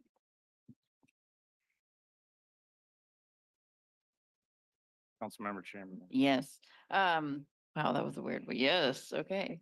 It's probably because this microphone is not as good as the one I used to use. So I just feel like there's a communication breakdown more than anything, that this is what's occurred, and it's ruffled some feathers. And there were some promises that were made perhaps that didn't come to fruition. Am I if I'm misinterpreting? Okay, so there wasn't a Public Works meeting where you guys were under the impression something was going to change? Oh, that's true. That is true. Okay, because that, I would say we did not promise anything. We went to that Public Works Committee and we went to listen and hear what the concerns were. We itemized those concerns. I sent an email to the Public Works Committee and said, this is what I heard for 6th Street and for Naval. I itemized the things that were concerns and that said we would consider those things. And when I sent that email, there was also an exhibit that showed the right-of-way acquisition that we talked about. right, When we went back and considered the requests for no right turn pockets, no left turn lanes, the bike lane not merging, into the Okay. inside of the right turn pocket, there is no standard that I know of, according to our consultant, that we pay a lot of money to know these standards. There is not an active standard to move that bike lane out to the curb unless you're doing a protected intersection for the whole intersection. That will be a significant right-of-way take. okay. So it's not that you can't move the bike lane to the curb, but when you do that, it is truly a protected bike lane with buffer space, and you have to do the whole intersection. So, So we don't recommend that. okay. Yes. And so, I definitely support getting more clarity at another Public Works meeting. If all 3 of the council members have come back and they don't feel comfortable with the result, I can understand why you would want to take it back. So I support this amendment. So my caution would be, we can go back and talk about this again at Public Works Committee. I think we're going to cover almost the exact same ground that we covered at study session last week. And we covered all of the ground, and we tried to explain to council, to the entire council, why we recommend this project this way. And maybe we weren't clear. I don't know. But if we're going to go do that again at Public Works Committee, if there's a standard that you're asking us to enact and you want compromise on that, I'm a professional engineer. I'm not going to be comfortable with that, and neither is my consultant. So if you vote to move it, then we're moving it, and we're going to go have that conversation. I'm just letting you know the conversation is going to look very similar to the conversation we just had last week. Right? So if there's something specific, I think, Jane, you mentioned 11th and what's Can that? you, your mic. Yeah. Hold on a minute. Do I still have the floor? Okay, I'm- and yeah, also I was for sorry about that. I don't mean to do the president's job here, but if you're saying something out of your microphone on so everybody else it can be recorded. I totally understand your frustration about having the same conversation over and over and over. And I appreciate, I appreciate that you're willing to do that with us. I think that it's I think something that we'll have to think about if we do ask for a design revision is this is valid points. How are we going to come up with the funding, right? And there's just, we're facing, I know, and we're facing a severe shortage coming up. Where is it gonna come from? How, here, one other question I have that I was thinking about was, with this design, the way it is, once it's done, it can't really be fixed with the, what do you call it, with the candle? Oh, gosh, well, So so it can't just be point of fixed. order, You Yeah, just, thank you you. just did it to her too. Yeah. So it can't be fixed to what's being asked by the public once this design is complete. Typically when we hit 90% design, we have fleshed out all of the like design elements and the channelization is done and the right of way width is established. And 90 to 100% is finalizing the specifications and cleaning up any detail left in the plans. That's what 90 to 100% looks like. So it means something to us when we hit 90% and we spent all that money to get to that point. And I understand that it may only be minor things, but if the standard doesn't support, the safety standard doesn't support the request, we're not going to be able to compromise on it. Like we won't be able to do that. If it's, and what I started to talk about was 11th and Naval, and there was a discussion about a left turn lane and level of service there. I think the thing that was driving turn pockets for our consultant and for us is the queuing impacts and the level of service, and it may not drop below a level of service E, right? And if it doesn't, and council wants to increase queue to a point that we wouldn't recommend, I guess that's a conversation that we could have. We're not going to recommend putting a bike lane out to the curb at a right turn pocket unless it's a fully protected intersection. Okay. So, Thank you. That's all the questions I have. I would support this. Councilmember Fry.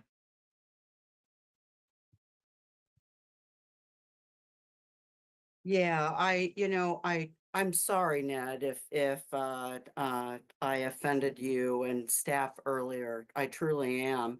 I understand the amount of work and dedication that you've made to this. My frustration comes through with it keeps happening, and it keeps happening again and again and again. And so something is wrong here. And maybe you've got the wrong council, but hey, the voters voted us in. So we're listening. We are learning a lot ourselves, and we're asking you to help make it happen. When I hear somebody say it's better than what we have, I'm disgusted, quite frankly. I mean, it better be. We're spending millions and millions of dollars on it and taking all these resources. It's better than what we already have. Come on, people. Bremerton deserves better than that. And if we had these conversations earlier, if we got the tip, if these priorities were made clear in policy, maybe we wouldn't be here. So that's my frustration, and I don't mean it as a negative with staff. I truly don't. It's just we're all doing the same thing over and over and expecting different results, and everybody thinks the other one's going to give in or something, or we're going to have new information.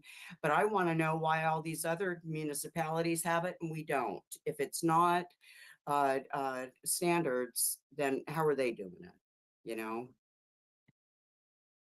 I would say that we hear a lot, hey, I've seen this in Seattle. I've seen this in Tacoma. I saw this in Victoria. Like a Victoria standard may not even apply here, right? But we know there's different funding levels. I've heard how Seattle has funded their improvements. Not every improvement fits every right-of-way section. And if you're going to completely reconstruct a street and you have a very wide right-of-way, there's a lot you can do when you're working with a constrained right-of-way and not trying to buy more right-of-way along that whole street. It limits what you can do. And so there's compromise. And so the compromise we came up with and the direction we got from the SAG was 8-foot sidewalks, bike lanes, 3 lanes. That came out of the SAG group as I understand it. And I was not there. So I'm repeating what I've heard. I think maybe there are policies in place in the comp plan, but they were put in place in 2016. Like the comp plan is out right now. I would read the policies that are in the comp plan. I would look at what council is approving for the policies that are in the transportation element of the comp plan, in the whole comp plan. Those policies you're talking about are in place right now, but the council approved them in 2016, right? And I think we have different expectations and we want something to be different and we want more, but the current things that are in place don't reflect that. And we have certain rules and policies and goals that we have to follow. We want a good project. I'd be much happier if they were clapping for me when I was up here, right? Like we want to provide a good project. We want a safe project. We want the community to be happy with what we do. We just don't seem to be very successful at that recently, right? When I don't understand that exactly. So there is a change in dynamic. I think the council needs to decide what they want to do with the item. I think I'm done talking. And I'll leave it to you and we'll see where we go. But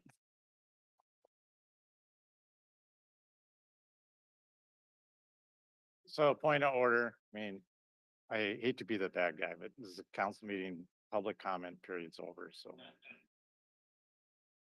All right, any other questions? So, Mr. Levert, wait, did you already have a second shot at it? Well, then please go ahead. Microphone's yours. Thank you. Good evening, Mr. Lever. So, good evening. okay, let's all take a breath. I thought that Council President Younger made a really good point. I too am not an engineer. And really need to rely upon engineers to make it so, to use that Star Trek parlance. The thing is that at the study session last week, the consultant from HDR and I believe Public Works staff as well said that a lot of the design was based on planning for vehicular capacity for 2040. And you also, sorry, you plural. Correct. Also spoke a great deal about the danger of queuing. Not the danger, but like Impact. right. Like you wouldn't think that even having a turn pocket that was 2 to 3 cars long, you wouldn't think that would really speed things up, but it does. We also heard tonight that, and I'm very sorry that the 2 representatives from the shipyard left immediately after speaking, because one of them said, we are not making and have no plans to make any increase in efficiencies at the gates. So that's a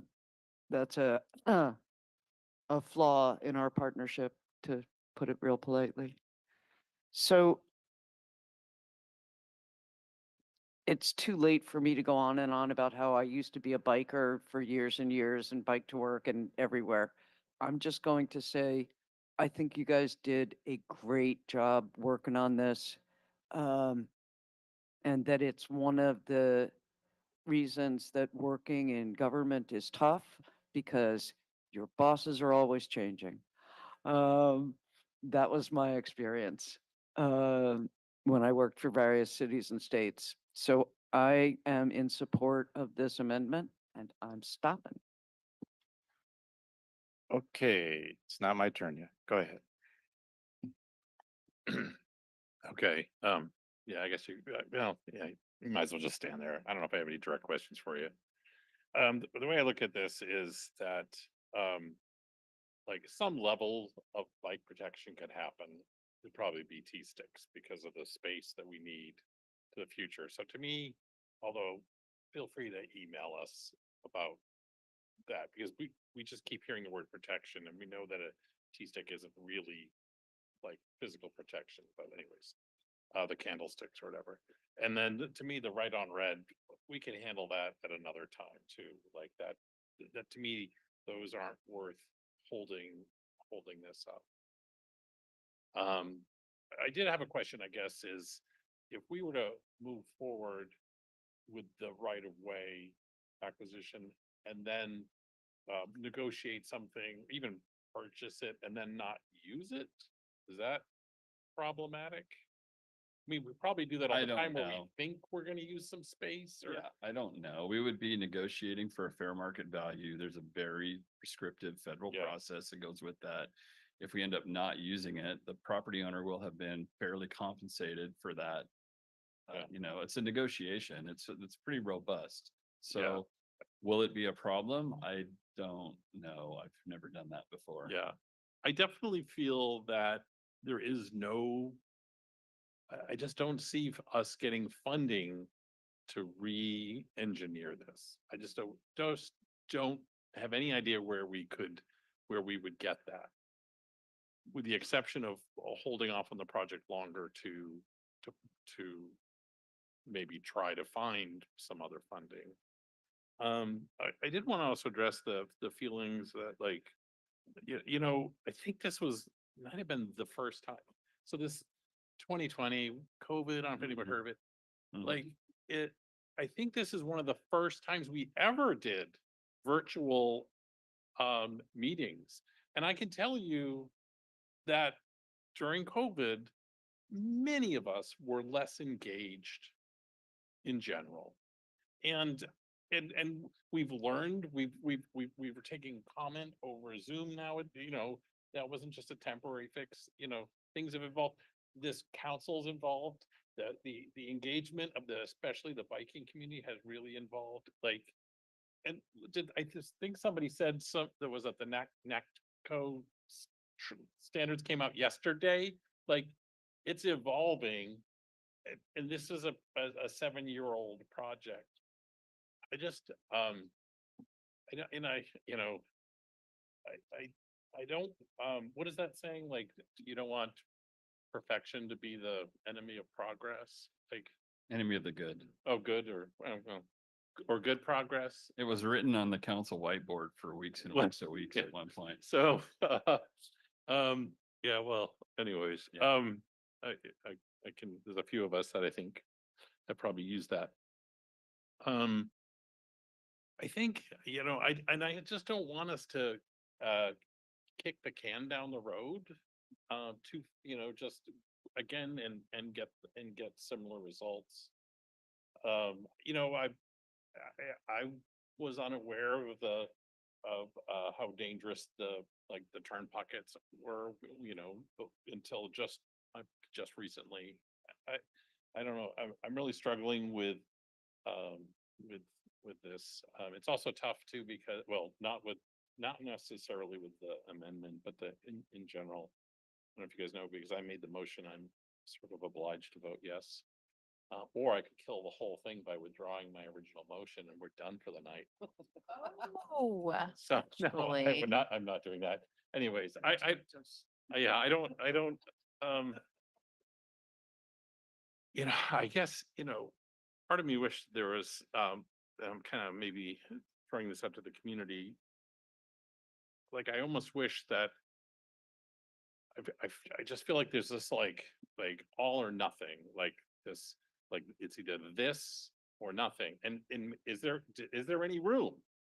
I mean, I would love to hear saying, like, the more important pieces, the things that if council or the public works committee could really fight for, this is the most important. And I don't know. I just help us. We 100% hear you. And we're trying to figure out what we can do, and we can't always do it all, right? I think that's all I have to say. So, thanks. Finally, can I? Okay, no, I'm not calling for the question. Sorry. All right, so for the record, addressing my parliamentarian, the maker of the motion is not supposed to speak against his or her motion, but he or she is free to vote however they wish when it comes to actual voting. So, That is correct. yeah, so just, okay. So you're off the hook there. I have a question. It looks like the majority of the council wants to have this amended motion passed. What's the effect, Mr. Lever, if we give a 4-week reprieve on this project going forward? I think that is up to council. I think you can decide to do that. Will that cause the right-of-way funding to be pulled? Probably not. I'm not standing here saying if you stop for a month and pause. I am gonna say again, we've made a recommendation that we feel confident about, and that's based on good design practice and standard. And so pushing it forward, I, I don't know how much different that project's gonna look. Like if you, like, there's a certain amount we can't do, right? So I think that's up to you if you want to do that. If it's 4 weeks, I don't think it kills the project. The project is not dead.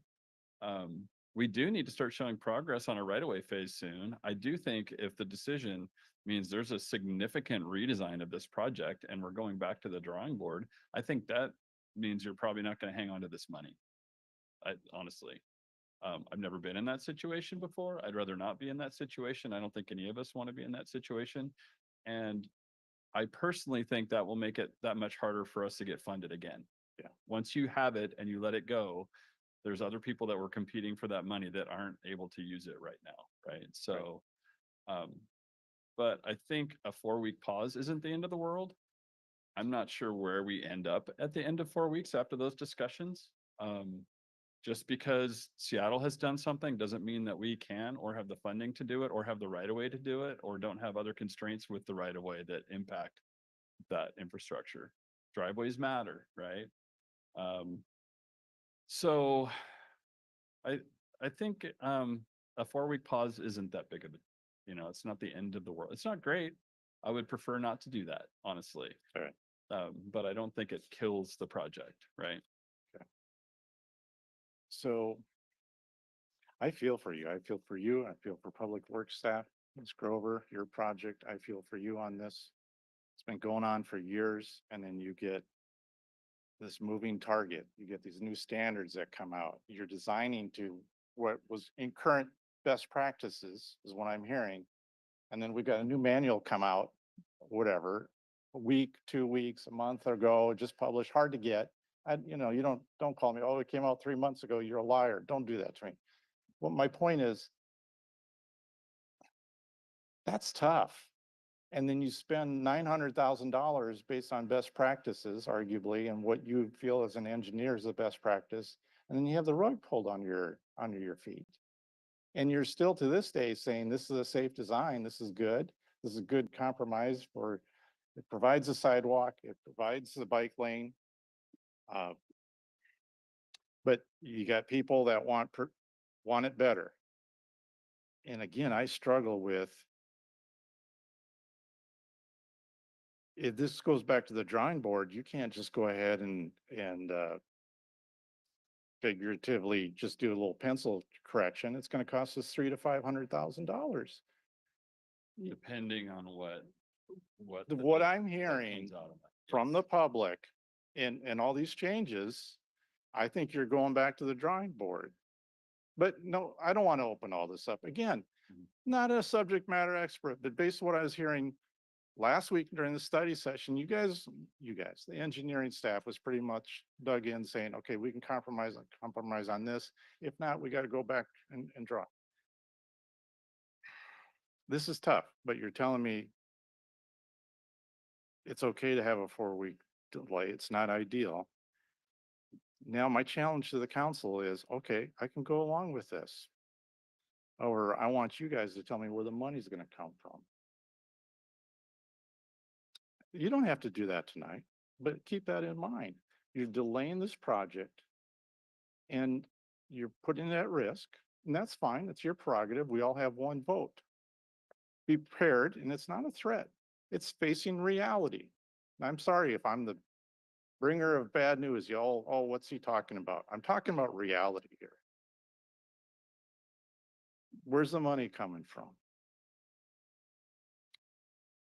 I was gonna call for the question, but we have someone go for a bathroom break, so. Any other questions or comments from council? So to buy a little time, could you restate, we're gonna vote on the amended motion, and could you state what it is? The motion currently is to refer the Naval Avenue right-of-way acquisition contract modification 4 to the Public Works Committee, directing them to collaborate with Engineering Division and Administration to explore a compromise and report back to the council with recommendations at the study session meeting on January 22nd. And just to add to that would be potentially bringing it back on February 5th, city council meeting. Now I'm going to address this, the original maker of the amended motion. Is that what was your intent? Yes. Okay. I am calling for the question on the amended motion. If it passes, that means then we will vote on the amended motion, just so you're clear. That's what it is. So go ahead. Actually, if this passes, then we do not vote on the main motion. So then this will be it. Correct. That's why I'm glad I got a parliamentarian here. So with that, call for the question. Councilmember Rebelowski, Yes. Goodnow, Yes. Mochler. Chamberlain. Yes. Fry. Councilmember Fry. You're muted. Can you unmute yourself? I'm sorry, yes. Thank you. Coughlin, Yes. Younger. Yes. Motion carries unanimously. Okay, thank you, folks. Now we're going to get to council member reports. You're welcome to stick around and listen to what your council members want to talk about, but my history of this is you guys like to leave. So if you want to do that, I'm going to give you 30 seconds to keep it down, clear the room, and then I'll go to council member reports. So welcome to stay. Let's not approach the council, please. No, no, no. Thank you, sir. You can leave it with the city clerk or. If you have any materials, you can leave them with the city clerk.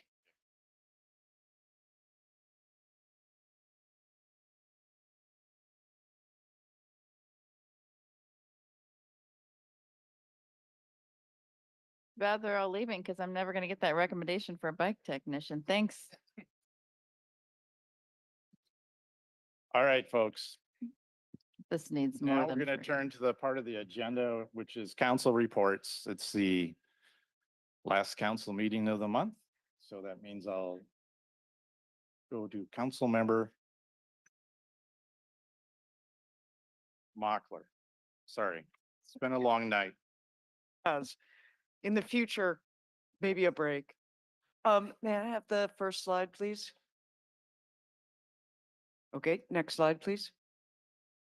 All right, so same time, same place. I'm sorry, sir. Point of order. Point of Excuse order, me. sir. Hello? Hello. Hello, hello. Hi. Go ahead. Okay, can we start again? All right. I don't want to go over my 5 minutes. I don't want to go over my 2 minutes. So the upcoming February 10th town hall is, I'm asking constituents and others who live in Bremerton to give me, what are your 3 top priorities for the coming year? Don't just say like public safety. Give me something specific, like I want more bike patrols downtown, which I have heard. If, for example, you were to say, I would like more notification, large signs around saying this project is coming up, what do you think? Here's a permit that's been applied for. If that's something that you're interested in, just give me your 3 top priorities and don't forget to CC city.council@bremertonwa.gov. Next slide, please. Great. Okay, so last council report, I talked about the point in time count, and I have this again. Okay, so the Wednesday, January 29th is Bremerton Project Connect.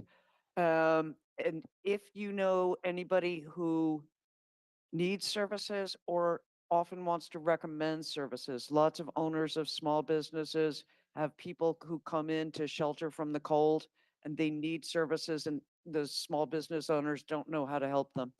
A walk through here is going to give you a smorgasbord, to use the Scandinavian term, of resources that are available because Bremerton is a place that really likes to help people.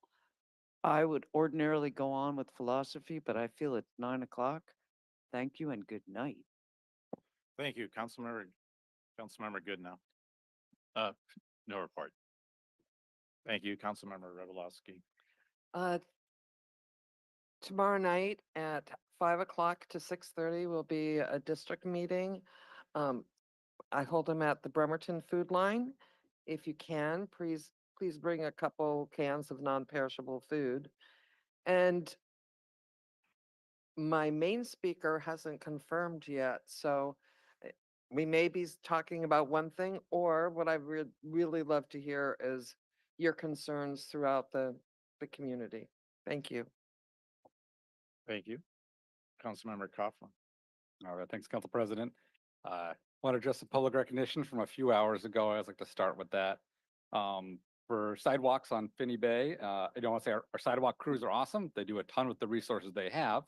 But I really appreciate the question of when will my sidewalk be done? When will this sidewalk be done? And it's a reason that a goal to have a 5-year sidewalk plan has been on the council's priorities for at least 8 years now. It's been listed explicitly almost every year. And so I know we're still waiting 8 years in for that 5-year sidewalk plan. I know it's in draft form there somewhere, but it hasn't happened. So I would request you go and talk to the mayor and see what he can do with his staff to get that produced.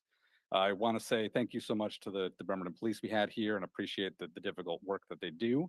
And I think it was regretful that the negotiations with administration's personnel took so long, but I'm glad we finally got there and a compromise and that we're moving forward and we can show our city staff how much we appreciate them. Ditto to Bremerton Fire. I mean, they do a lot more than just firefighting. As folks know, majority is EMS, EMT calls, difficult situations day in, day out, but seeing what's going on in LA, what can happen, we're just so grateful and thanks for going down to help. Regarding folks who talked about restrooms, council provided funds. I would suggest talking to the mayor for a plan to increase restroom access. Similar to skateboards, I think I appreciate the comments about striking the ordinance. I've heard folks who have concerns about skateboarders downtown going fast. I've also agree though that it's not being enforced. It hasn't been forever. And we've been talking about bicycles. Washington state laws, bicycles can ride on the sidewalk. Anywhere there's a sidewalk, they have to yield to pedestrians, as I do. Skateboarders should be the same. So agree, if that's a good plan, Mayor, maybe you can bring that forward with a plan to address any concerns if that's stricken.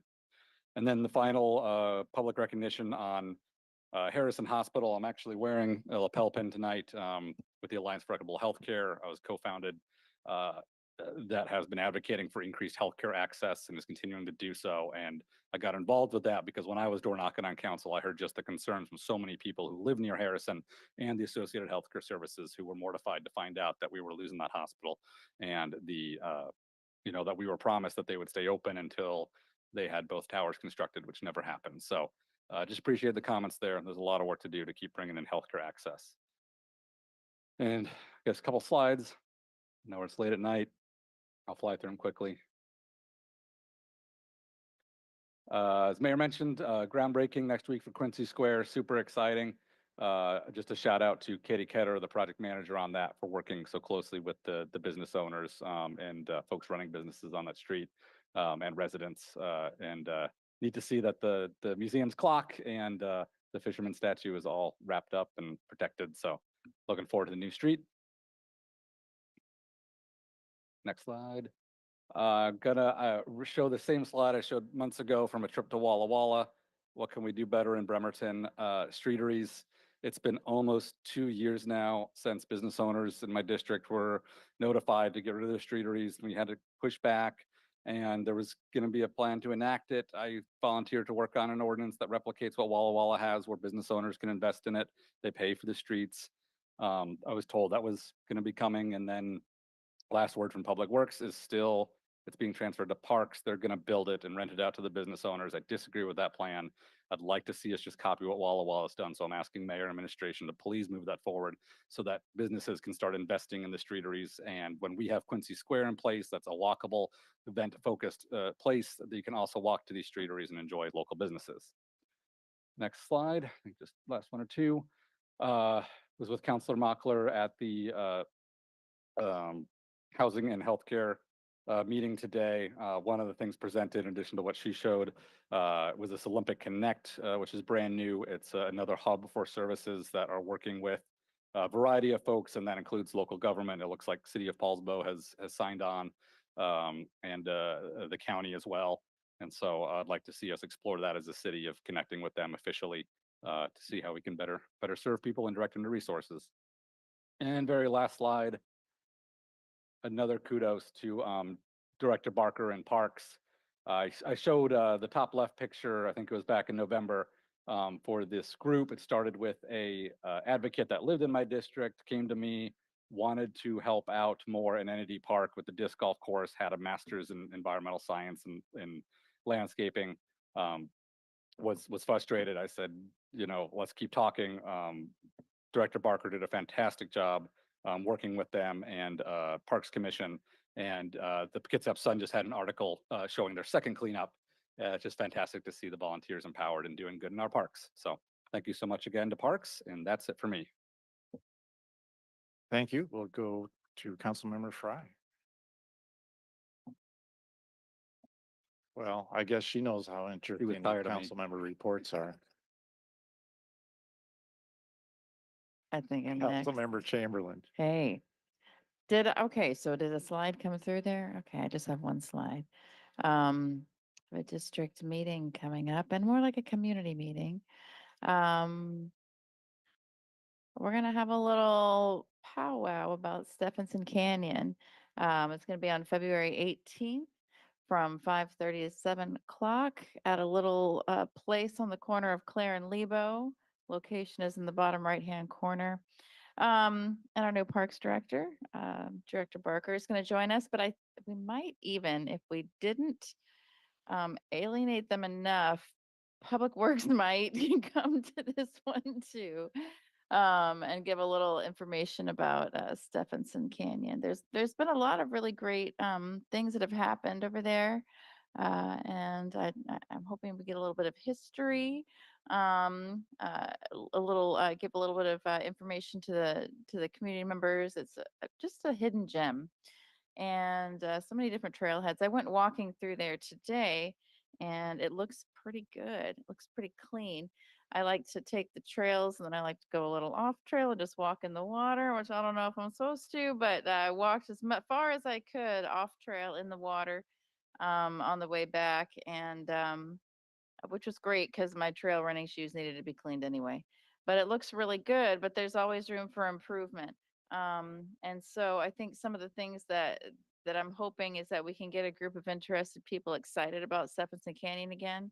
The English Ivy is taken over in a lot of places.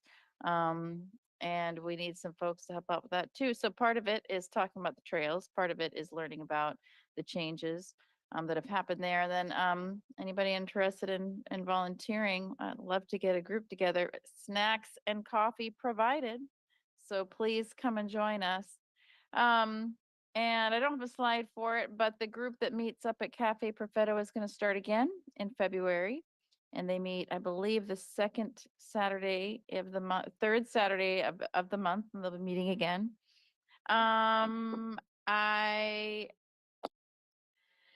That's it. Thank you. Thank you. So for my report, there's 3 events on January 20th. I'd like to remind everyone. First of all, happy birthday, Councilmember Avlowski. It's her birthday today. If we can get the three events in no particular order. Number 1, of course, Martin Luther King celebration is on January 20th. Number 2, Inauguration Day. And number 3, it's Eric's birthday on January 20th. So I thought I was gonna have to make a point of order. I was going to have a point of information. anyway, with that, reminder, the next regular study session will be on Wednesday, January 22nd, beginning at 5 p.m. the 6th floor council chambers or council conference room with a remote option available by Zoom. This concludes tonight's regular business. This meeting, folks, is adjourned.